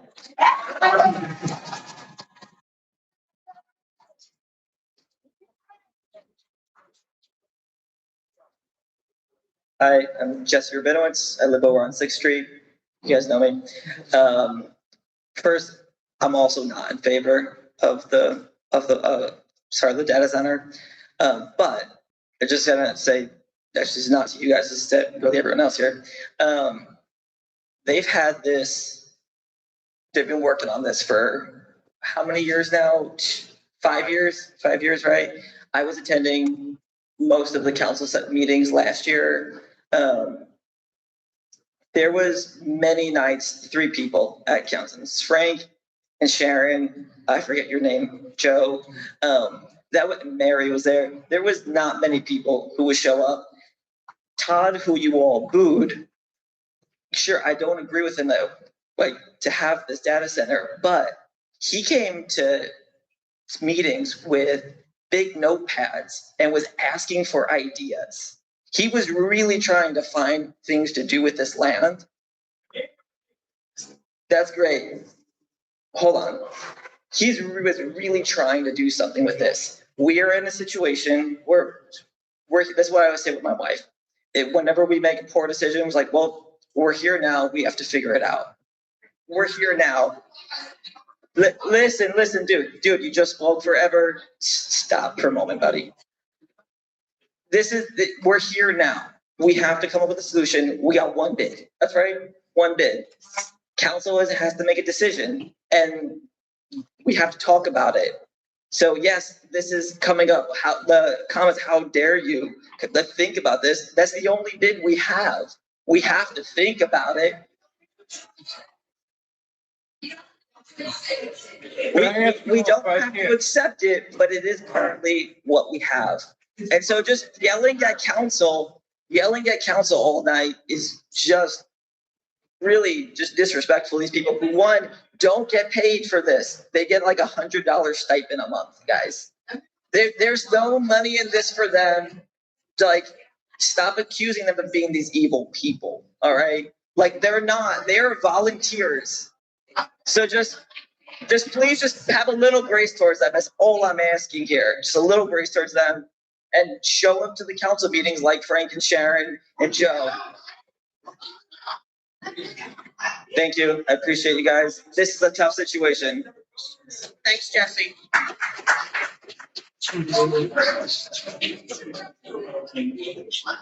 Hello, my name is Caitlin Dumbach. I own my home on Perry Street and I vote in every election. A lot of people have talked about all of the issues with data centers. You don't need to hear that from another person, so let's set the data centers aside and look at the company. Saudi is not a trustworthy company for us to work with. They are defaulting on loans and losing lawsuits. 2 years ago, they lost a lawsuit for $45 million. The Stony Battery location has closed and they are promising us $6 million, but I don't trust that we would actually get that money.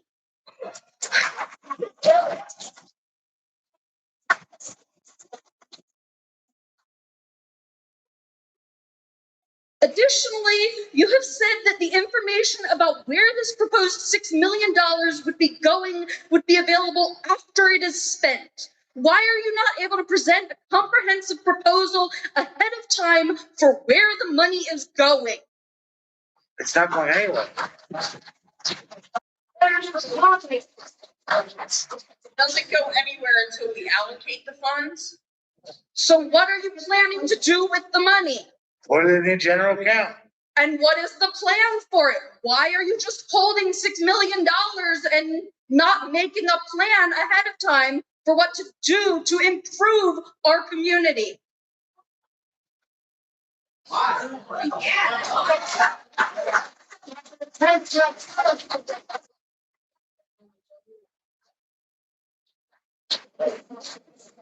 Hi, my name is Lady King, and I'm a local artist and musician. Hi, my name is Lady King. I'm a local artist. I actually have a song that I wrote that I feel like the lyrics really pertain to this, so I'm going to read it like a poem. Can I sing it? You have to hear my band sometime. Are you unchanged, unchanged, unchanged? Are you unchanged, unchanged, unchanged? If you are unchanged, something could rearrange. Aren't you carrying around some type of rage? I'd take the stage, a melody brigade, but they say sedition isn't okay. I use my word to mention my concern, because I know that there's better ways. And I'm unchained, unchained, unchained. Well, I'm unchained, unchained, unchained. But when I use my word to mention my concern, they act like I'm obscure. The scrutiny preventing unity, so maybe what we need now is mutiny. And I'd accept the blame, but wouldn't bear no shame, because I'm unchained, unchained, unchained. Well, I'm unchained, unchained, unchained. I said I'm unchained, unchained, unchained. Are you unchained, unchained, unchained?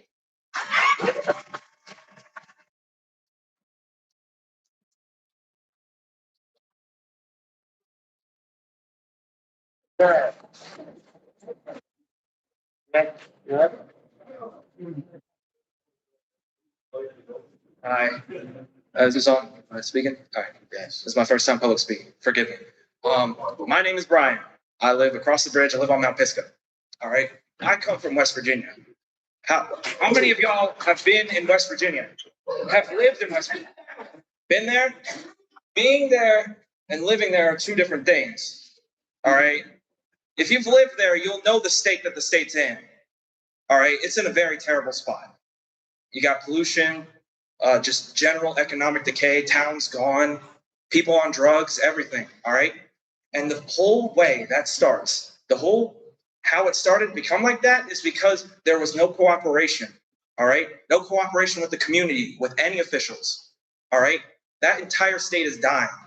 I come from a dying state. All right. I don't want this state to die. Frankly, I don't. I think this place is beautiful. This is the best place I've ever lived. All right. And if we don't stop this right here and right now, it'll become this, it'll be the same thing. It'll just be the same. We'll end up like West Virginia. We'll be in horrible decay. And trust me, you guys don't want to see it. I mean, it's people on drugs, birth defects, everything. I've seen people I love not off from drug use, almost overdosing and stuff. And this is a daily occurrence there. And I just don't want that to happen to this place. I don't. We got a beautiful river. All right. There's beautiful. I live right next to San Luis. San Luis is gorgeous. That's a gorgeous place, gorgeous views. That's the kind of stuff we need. All right. These data centers are they destroy that. They destroy it. All right. I already have hearing problems. All right. We don't need any more of that. Okay. I just don't want to see this place become another West Virginia. I just don't. The place is beautiful. Don't get me wrong. West Virginia is a beautiful place to visit, but living there is a completely different thing. And I don't want to see this state become that. I left West Virginia to come here because this is a much better spot. This is a much better place. I just don't want to see that ruined. I don't. Okay, so please, don't allow this to happen. All right, don't even consider it. It's horrible. Thank you.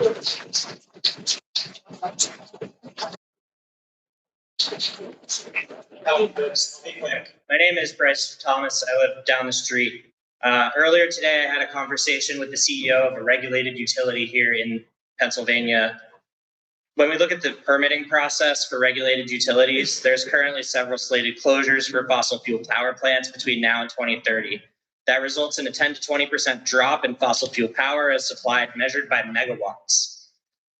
There's a bunch of data centers being built. These data centers use quite a bit of energy. What this results in the absence of no scheduled increases in supply, is a fundamental supply and demand imbalance in electricity. I don't think this is rocket science. I think anyone with a basic understanding of economics knows what's going on here. If you decrease the amount of electricity you're producing because older plants are getting phased out and new ones aren't being built, keeping in mind that the permitting process for a new coal or gas-fired power plant is over 5 years, and you're building new data centers, what's going to happen to your electric bill? This is just stupid economics. There is no reason to build this here. The other thing I would point out is that only a real scumbag sues taxpayers. Thank you.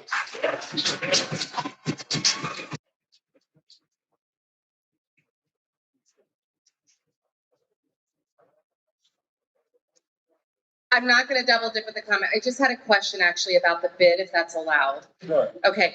That's what this. Perfect. Okay, perfect. I saw a quote from Council President Eric Kaufman that you didn't know much about the company, but were excited about the project.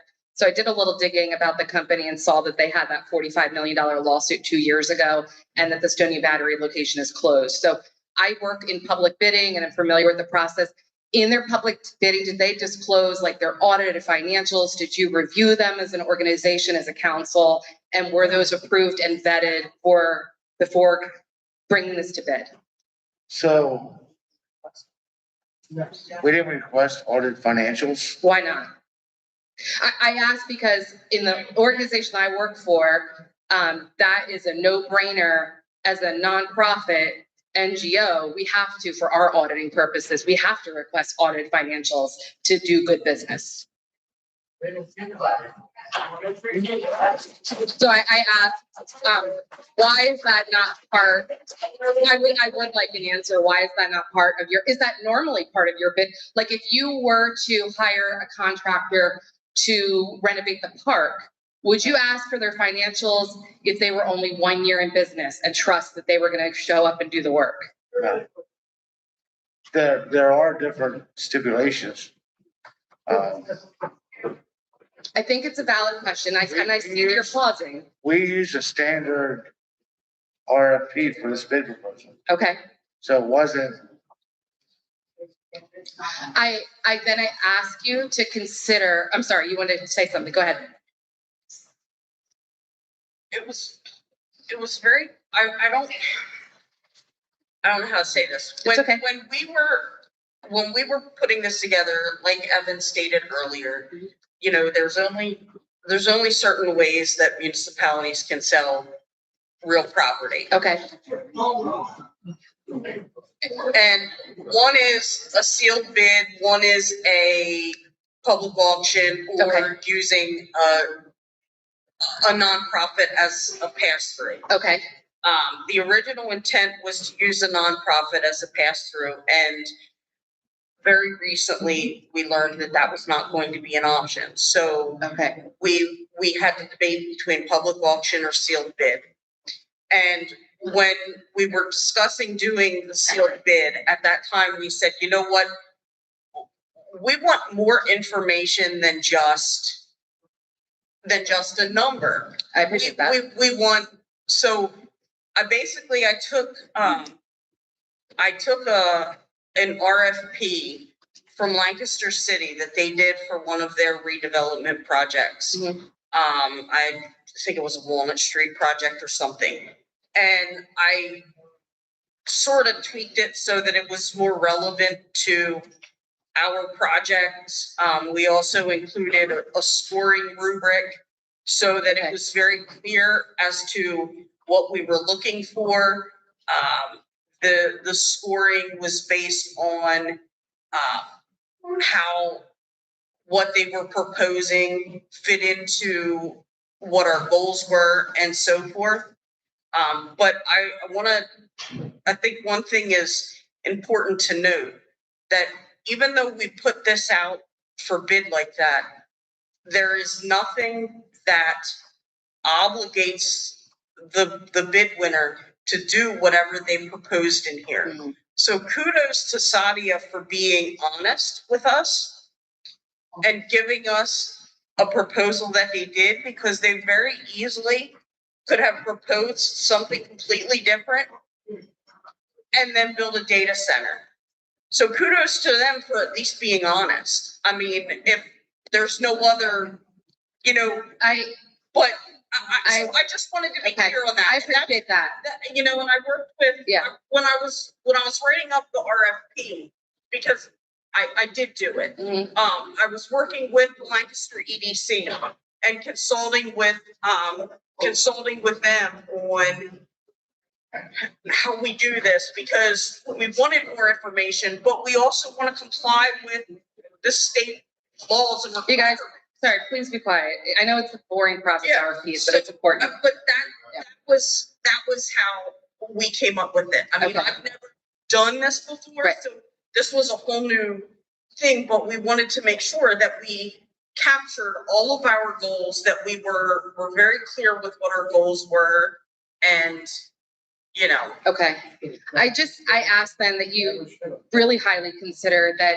I believe that you are able to deny a bid, even if it's the sole bid. Yes. Only because if you haven't looked at their fiduciary, I really plead you to, if all else fails, because it sounds like the core of what your concern is the tax issues and the concern about the monetary future of Columbia. And I get that. I resonate with that. I think every person in here resonates with that.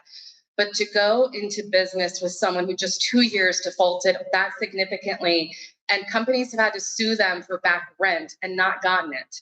And I would not want to see Columbia in a position where they are then on the hook for something they sold and then have to go use their solicitor to sue them for something that didn't come to fruition. So I'm really asking you to just pause and do more due diligence. You can extend your RFP longer, open it up longer. You can also request more information. You can do an RFI, request for information, and extend it and ask them for more due diligence. I think that everyone knows this. Honestly, I think you as a council are owed that information, because they may have been transparent with you on that, but they were not transparent on this. Thank you for considering.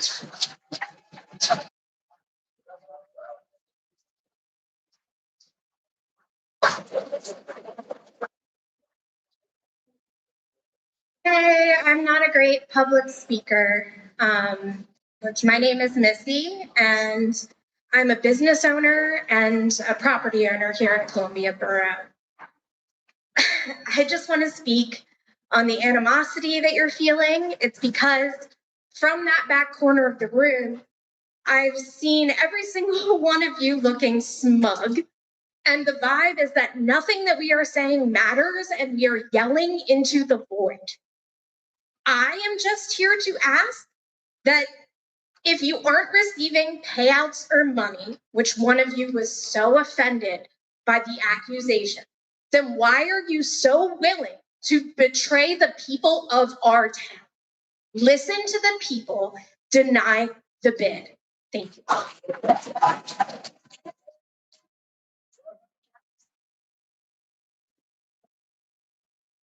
All right. Ethan, do you have any comments? Not much beyond what we discussed. I'm kind of limited in what I'm allowed to say, but I do echo a lot of the concerns that people have brought up tonight, especially considering Saudia's financial situations. Yeah, again, I'm not totally sure what I can and can't discuss, considering the sealed bid. This is Yeah, just everything. I think you can hit some of the high points if you'd like. I don't think that's a problem. Yeah. Okay, then some of my main concerns that I did bring up were, I believe that the job estimations that they included in the bid seem a bit inflated compared to what the national averages are. For example, they listed short-term construction creating 500 to 600 jobs, and long-term operational creating 150 to 200. And as I sent in the email, the national average for a data center is 46 full-time and 196 in construction. So that's their financial situation. And additionally, one of their locations that they sent us as an example of one of their other properties, in doing research from it, I could not find that they own it or that they are even, it's listed as being developed into a farm feed facility, not as a data center as they listed. That's the one in Illinois. Now, maybe that's just not public information, but I was surprised to not be able to find things to back up their claim. And I think even putting the issue of a data center aside, I think that the issue of the actual bid is not of sufficient quality for us to like approve.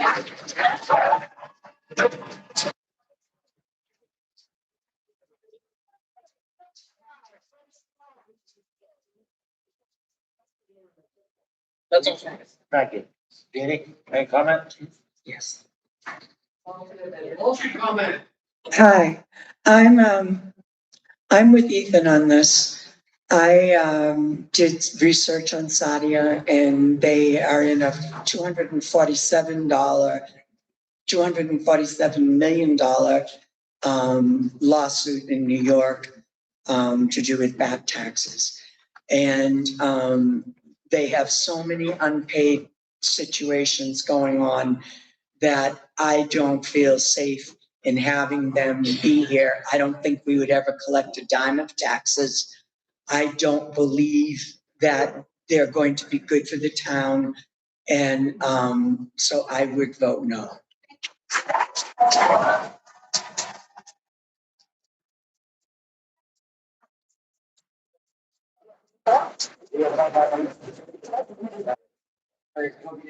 Yes. All right,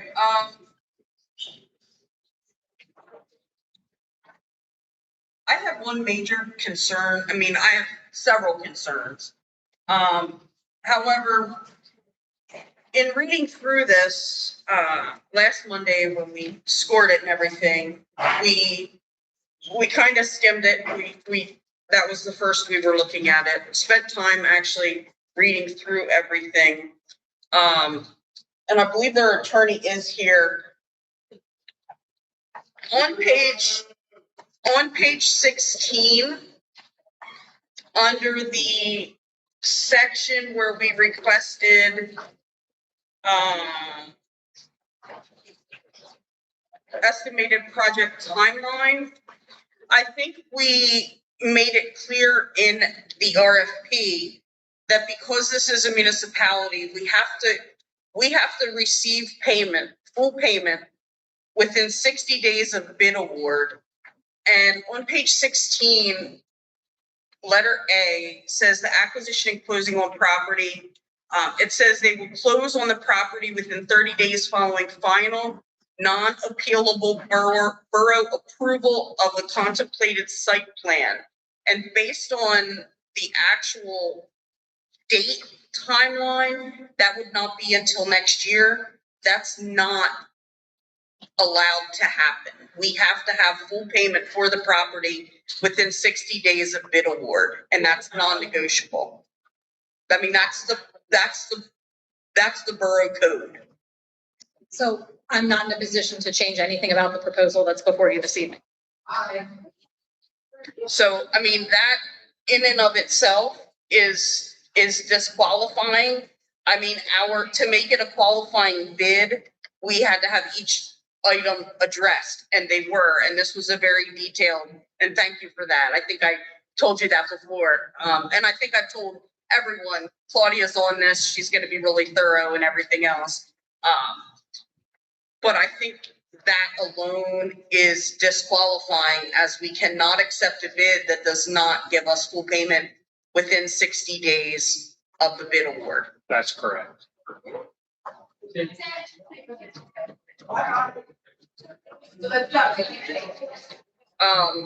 Along with that, I also agree that their estimates for job creation are are seriously inflated. However, one thing, and my computer died and I don't have power, so I can't get the actual numbers. But I think I can pull it up for when I sent it.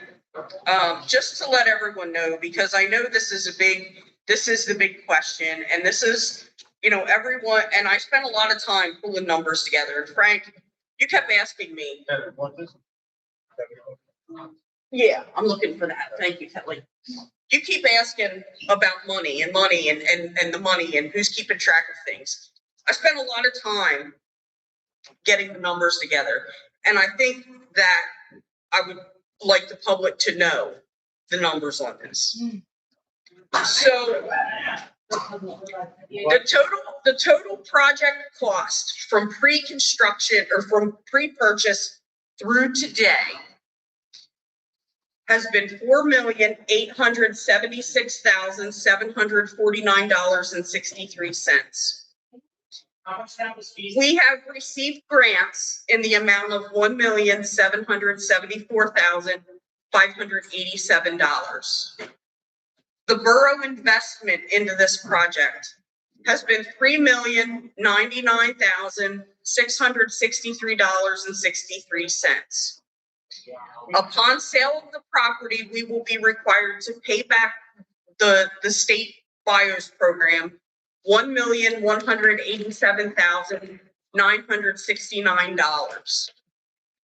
Assuming a sale price of $6,350,000, the return on investment is $3,250,336.37. So we're looking at over 100% ROI. After we would close, we would, like I said, that's putting all of the money back in that we've already spent. We would clear $3.2 million over and above that. So I just wanted to throw that out there. I would also like to point out that the current property assessment, because these are questions that people have asked. And Frank, I know you've asked a lot of them. So I wanted to have these numbers for you tonight. The current assessed property value is $607,900. It brings us $6,079 in property tax a year. Now, while the borough owns it, we're not obviously paying ourselves, but that's how much it would generate.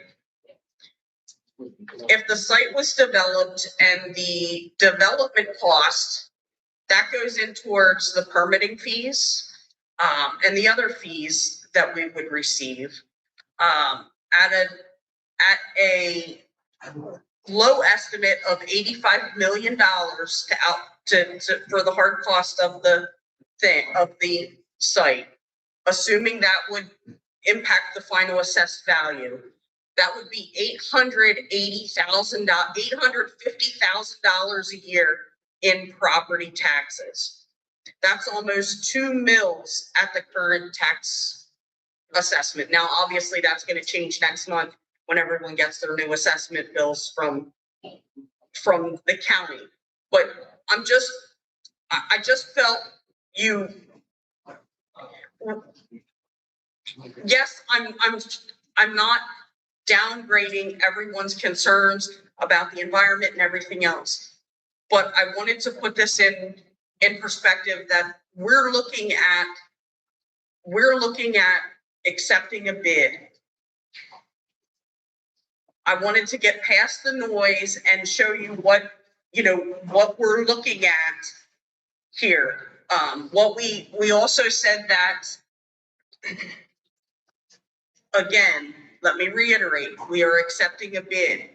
That does not mean the project has approval. That does not mean the project has any sort of anything.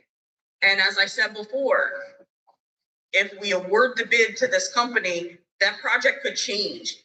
As long as it fits our zoning, it fits our zoning. So, but again, it still has to go through the land development process. It still has to go through all of the permitting process. Yes, we have the NPDES permit, which is the environmental clearance, but they will still have to go through the environmental clearance and everything else. So I just wanted to say that. And when we were talking about dates, Claudia, we would need the closing date on this to be on or before July 24th. And that's when we would need to have full payment for the property if we were to accept this bid. Quick question for clarification for purposes. Did I hear you say that because of whatever page you're talking to Claudia about, that this bid is disqualified because the payment is not guaranteed? Whatever the wording was, I don't know because I can't read it and I can't hold all that in my head. So did you say that the bid is disqualified because of? I mean, I would think that it would have to be disqualified because it can't fit our timeline. Did anybody else know that this bid was disqualified before tonight? It's not a matter of it being disqualified. The borough has the right to waive any defects in the bid if they want to. It was in the bid. Right. That's not my decision. Right. I understand. But that is not a defect that we are able to waive because the state law says that we must have. Right, so I understand that. So right, so you can't waive that. So does that mean that this bid does not meet the requirements that were set forth? We would have the right to go back to them and say, this doesn't meet it, whatever, or we would have the right to reject the bid flat out and call for another bid.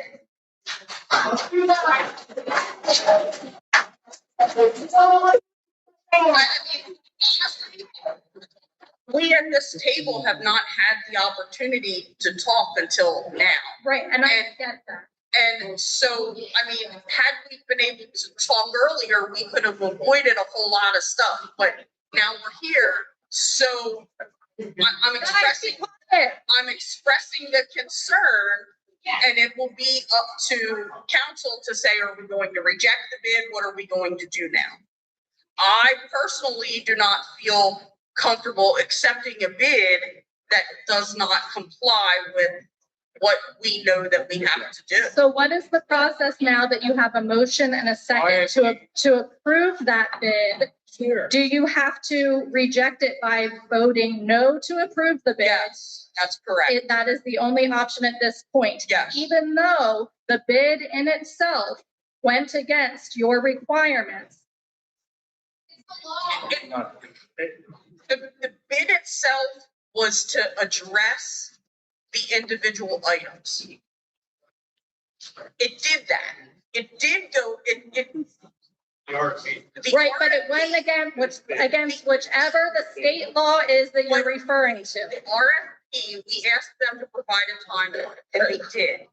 Okay. So, but the timeline does not match what we need it to be. Correct. So why are we even talking about this? If it goes against the state law that prevents you from accepting it, why are we here? We're here because I was not able to speak earlier in the evening to express this. But it's why, how did it make it on the agenda? It's not automatic disqualification. It's the state law that you said it doesn't meet that requirement. They could have gotten up here tonight and said, hey, we would Could be you willing have to reached out to them ahead of tonight and asked that question? Or didn't. you didn't, but could you have? Yeah. Could have. Yeah. Okay, that is all I wanted to say. Please take your vote. Now you spoke. You spoke. Thanks, Kelly. We're in the process of. I'm sorry. Councilor Ziegler, you have any input? Just regarding the outside noise, I spent a week, we had to review as much as we could, learn as much as we could. Some of us aren't very familiar with data centers, so I had to do a lot of research. And I spent a lot of time going to my neighbors, my constituents, my friends, and asking them what they felt about this, if it is a data center. How's that relevant? Be quiet. Let a man speak. Everybody out there got their chance to speak. Let him speak. It's getting old. I don't care. Now, I know that on the table is a bid for this property to be sold. Yeah, it doesn't mean your recommendation. Possibly a warehouse, possibly a data center. In my mind, that's all semantics, because if we vote yes, we know that it's probably going to become a data center. And that I cannot support. My vote would be no.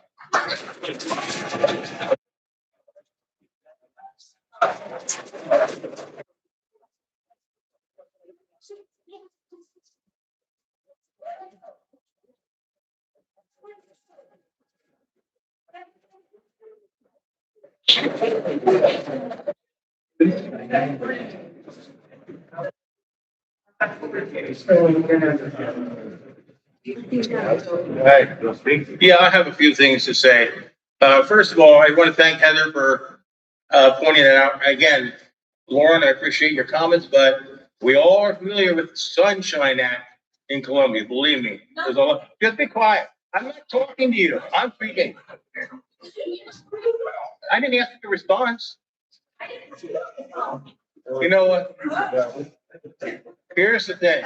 The Sunshine Law says we can't speak about this. Tonight's our first public chance to speak to what we got a week ago. And it's a lot of pages and a lot of information to dig through. And like I said, none of us are experts on it. So you get online and start trying to look for facts, you can find facts. I don't look for Facebook or AI for my fact. Trust me. I've heard a lot of things tonight that were pretty sketchy, and we'll just leave it at that. Okay? But I would say this, I want to thank Heather for that, because, you know, if it's disqualifying our bid, then we need to get it rectified before we even consider moving forward. But one thing I would ask is, I'm assuming you'll be coming back to some more meetings.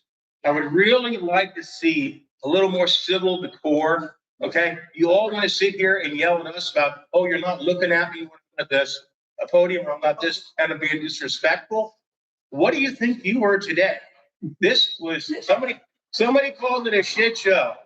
Okay, it's embarrassing. It's embarrassing because of the way the public acted. It's very embarrassing. That's what I got to say. You don't like it? I don't care. I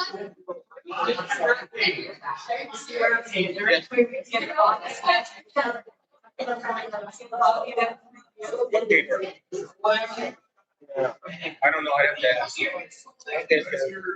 Sean, I have a motion on the floor to award the bid with McGinnis Innovation Park Property Society Holding LLC for $6.35 million. The motion's by Councilman Zink, second by Councilman Murphy. I'd like to have a roll call vote, please. Councilperson Cooper, No. Councilperson Byers, No. Councilperson Geezy, No. Councilperson Murphy, No. Councilperson Ziegler, No. Councilperson Zink, No. Council President Kaufman. No. Thank you.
Never seen her representing somebody else.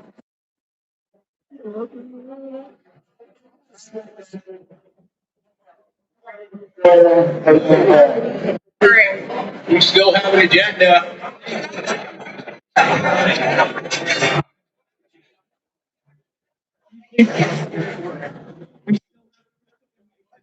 You guys can leave. Please do it quietly, because we still have quite a few items we need to get through.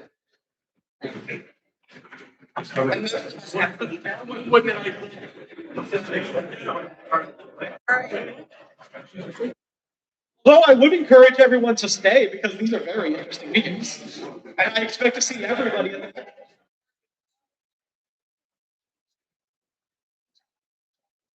Part-time assistant market manager.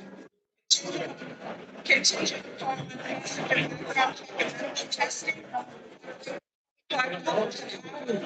You know,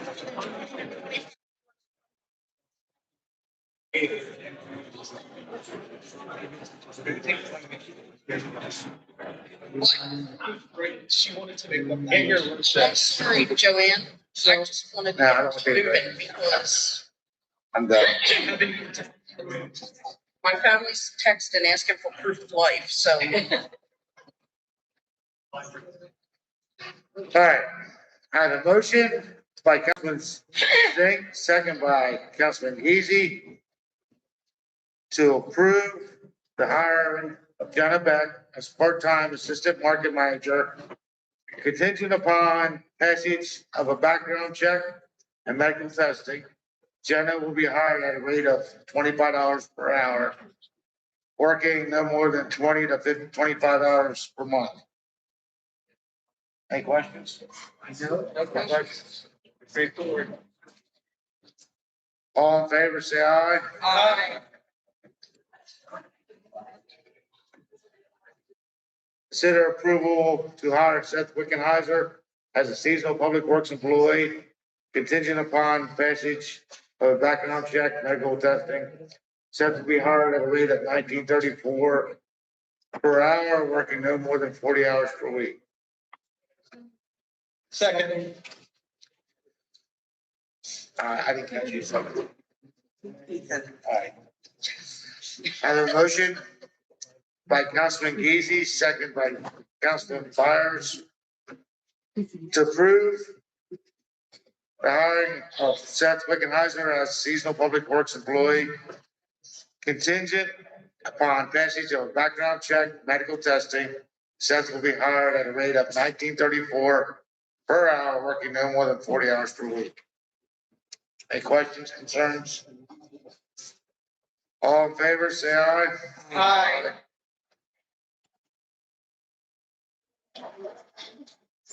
Consider approval of one-day pop-up event at the Market House for Create Columbia waiving the fee. Create Columbia is requesting to sell tickets and local garden plants for the Columbia Garden Tour. So moved. Second.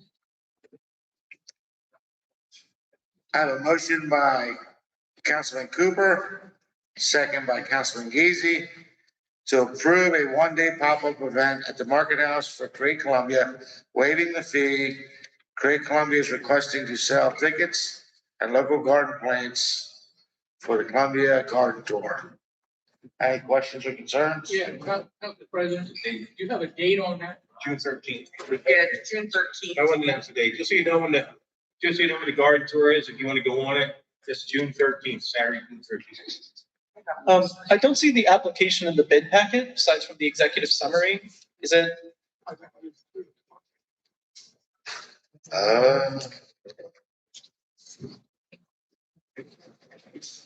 Yeah, no, it's not in there. It's an executive. It's gonna get, so I think it's. And the, Table it. Well, no, they just want to waive the $35. Oh, okay, so this isn't for the full event. This is No, just. this is just waiving the fee. Okay, thank you. Yeah, they're just gonna set up, stand in the market to sell their tickets and plants that people donate. This won't be an event application. This is strictly a waste fee application. All right, just wanted to make sure. Thank you. Yep, just like the next one is just waiving the fee. What date is that? For the second one? Yeah. August first. Yeah.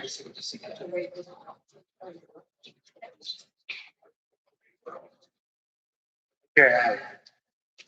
Consider approval of a one-day pop-up event at the Market House for Great Columbia, waiving the fee. Motion by Cooper, second by Geesey. Councilman Geesey. All in favor, say aye. Aye. Consider approval of a one-day pop-up event at the Market House for CCAT, waiving the fee. CCAT will hand out information to the public about services offered and conduct fundraising. Second. I'm gonna say that was. Easy Okay. and Cooper.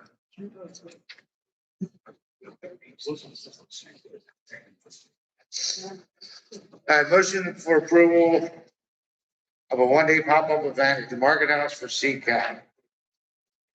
Motion by Councilman Geesey, second by Councilman Cooper. Any questions or concerns? All in favor, say aye. Aye. Ayes have it. Solicitor's report. I do not have anything further this evening. Thank you, Evan. Is Derek still, Derek? Engineer report. Just since I didn't get to talk. No, just a note, if you all haven't seen the 100-200 block Walnut Street project did start yesterday, so we are off and racing on that construction down there. And how long is that expected to go for? The contractor has an end date of the end of November. They actually can apply for a 1-month extension. What I would expect to see is you're gonna see some heavy construction out there for probably the next 2 to 3 months. After that, it's gonna taper off because the end of construction will be the lead time on the lighting. Okay. So again, I expect them to probably hit it hard here over the next 2-3 months. August, September, and should pretty well wrap up except for lighting. Okay. Thanks, Derek. You bet. Borough manager report. Nothing. Thank you. Thank you. Boards, commissions, and committees, upcoming meetings. All right. Minutes approved civil service of April 14th, 2026, or March 11th, 2026. Borough Council comments. We'll start with Councilman Ziegler. Aside from the outside noise, I appreciate the enthusiasm and the participation that I saw today, especially when I reach out to Mr. Ducker and Jesse. Thank you for your decorum. I know you guys have different opinions, but you've expressed yourselves in a manner befitting this meeting tonight. Thank you very much. Just to echo what Tom said, tonight's meeting and the turnout and the atmosphere was not unexpected, at least from not my end. But I would say I'm glad to see this much reaction and this much participation. Borough Council meetings are first, second, and fourth Tuesdays of every month, 7 o'clock. I urge all of you to come out so we don't just have 3 or 4 people in the audience. And I would also expect, given the candor of some people here, I'm hoping next spring, when we have the elections for primaries and that, I'd like to see about 100 people's names on the document. It really should be. And we have committees and we have volunteers in this town that is seriously needed and goes unfilled. You go to events, you see the same volunteers everywhere. So if you have time, volunteer. Councilman Zink. Thank you.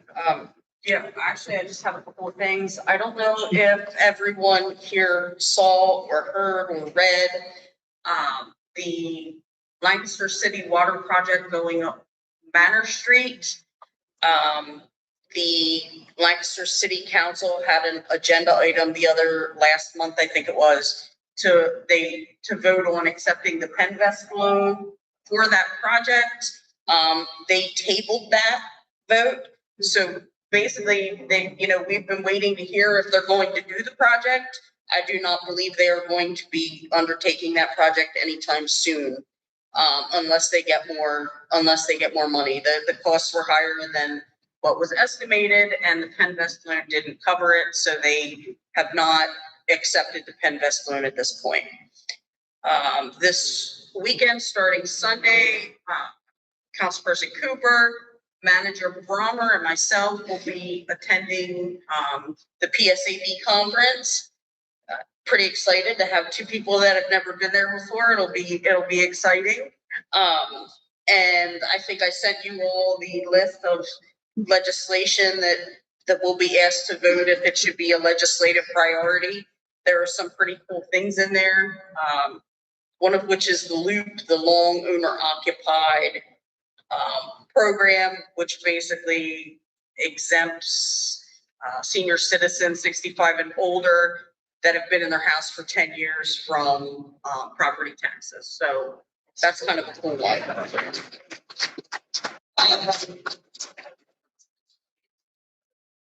I, like everyone else, appreciate everyone coming out. I'm a government nerd. I've always liked government. That's what I went to school for. Was my degree is in government. And so to see so many people speaking out is pretty exciting, one way or the other. And thank you to those of you that exercise decorum and respect for the process and everything else. So thank you. Thank you.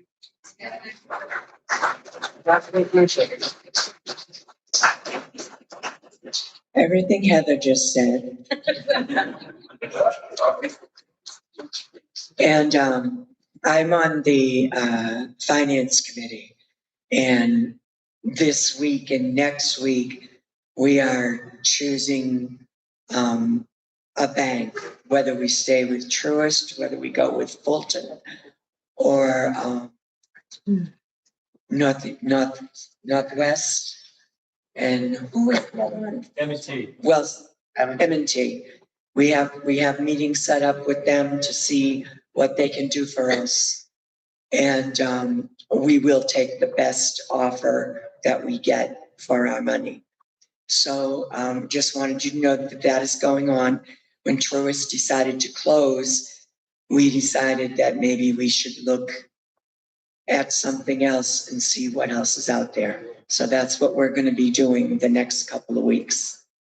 And again, I thank you all for staying with us for this boring part of the meeting, and for allowing us to have the chance to talk to you as people. Unfortunately, the way this works, it's really hard with the sunshine laws because we can't tell you, we can't talk to each other. And so, we had things underlined. I had stuff highlighted that I had questions on, and so did Heather. And that was about that payment, when it was going to be. So I am thrilled that we got the no vote. And this may come up again, but we'll put out another bid. I'm not sure what we're going to do, how we're going to work it yet, but we'll let you know when we know. Thank you all for your time tonight.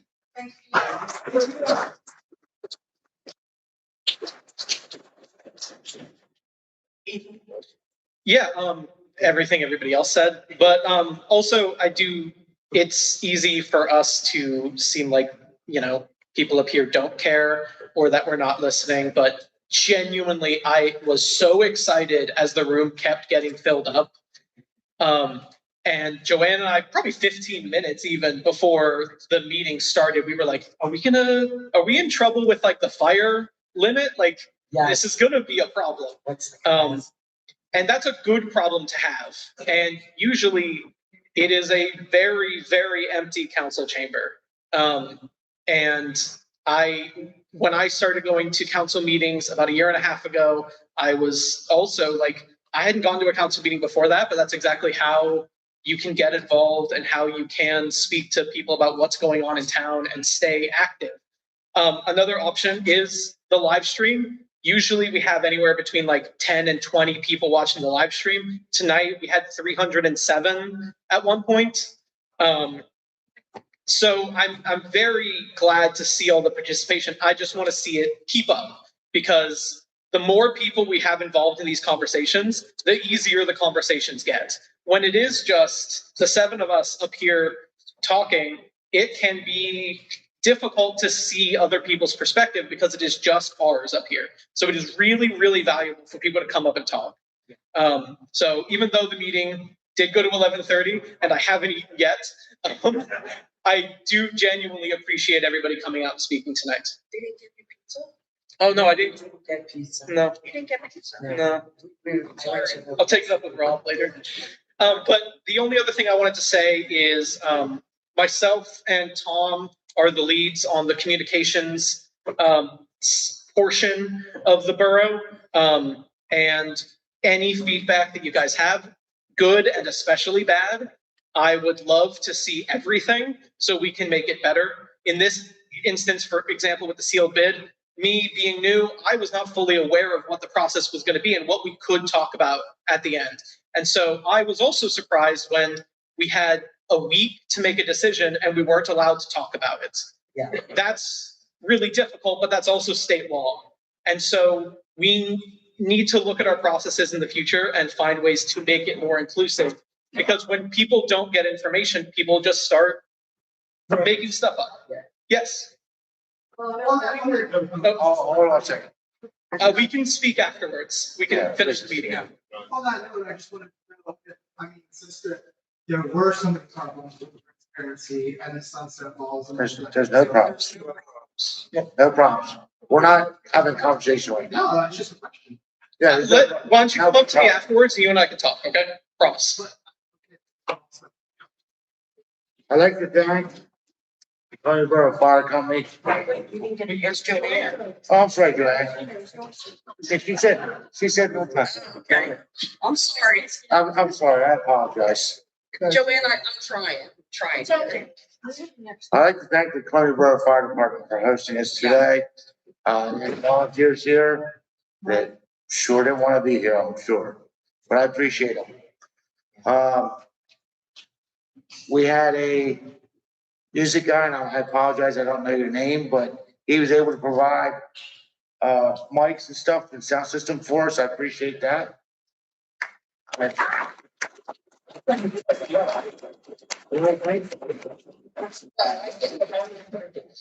I'd like to thank the staff to move this out here, to get everything here at podiums, to make this happen today. Wilson, all of us. Thank you very much. So, with that being said, the next council meeting will be 7 p.m. on Tuesday, June 2nd, 2026. It'll be a workshop meeting. I have motion for adjournment. Second. Who beat you? Joanne beat me. Joanne. I have motion by Councilman Geezy, a second by Councilman Zink to adjourn. All in favor, say aye. Aye.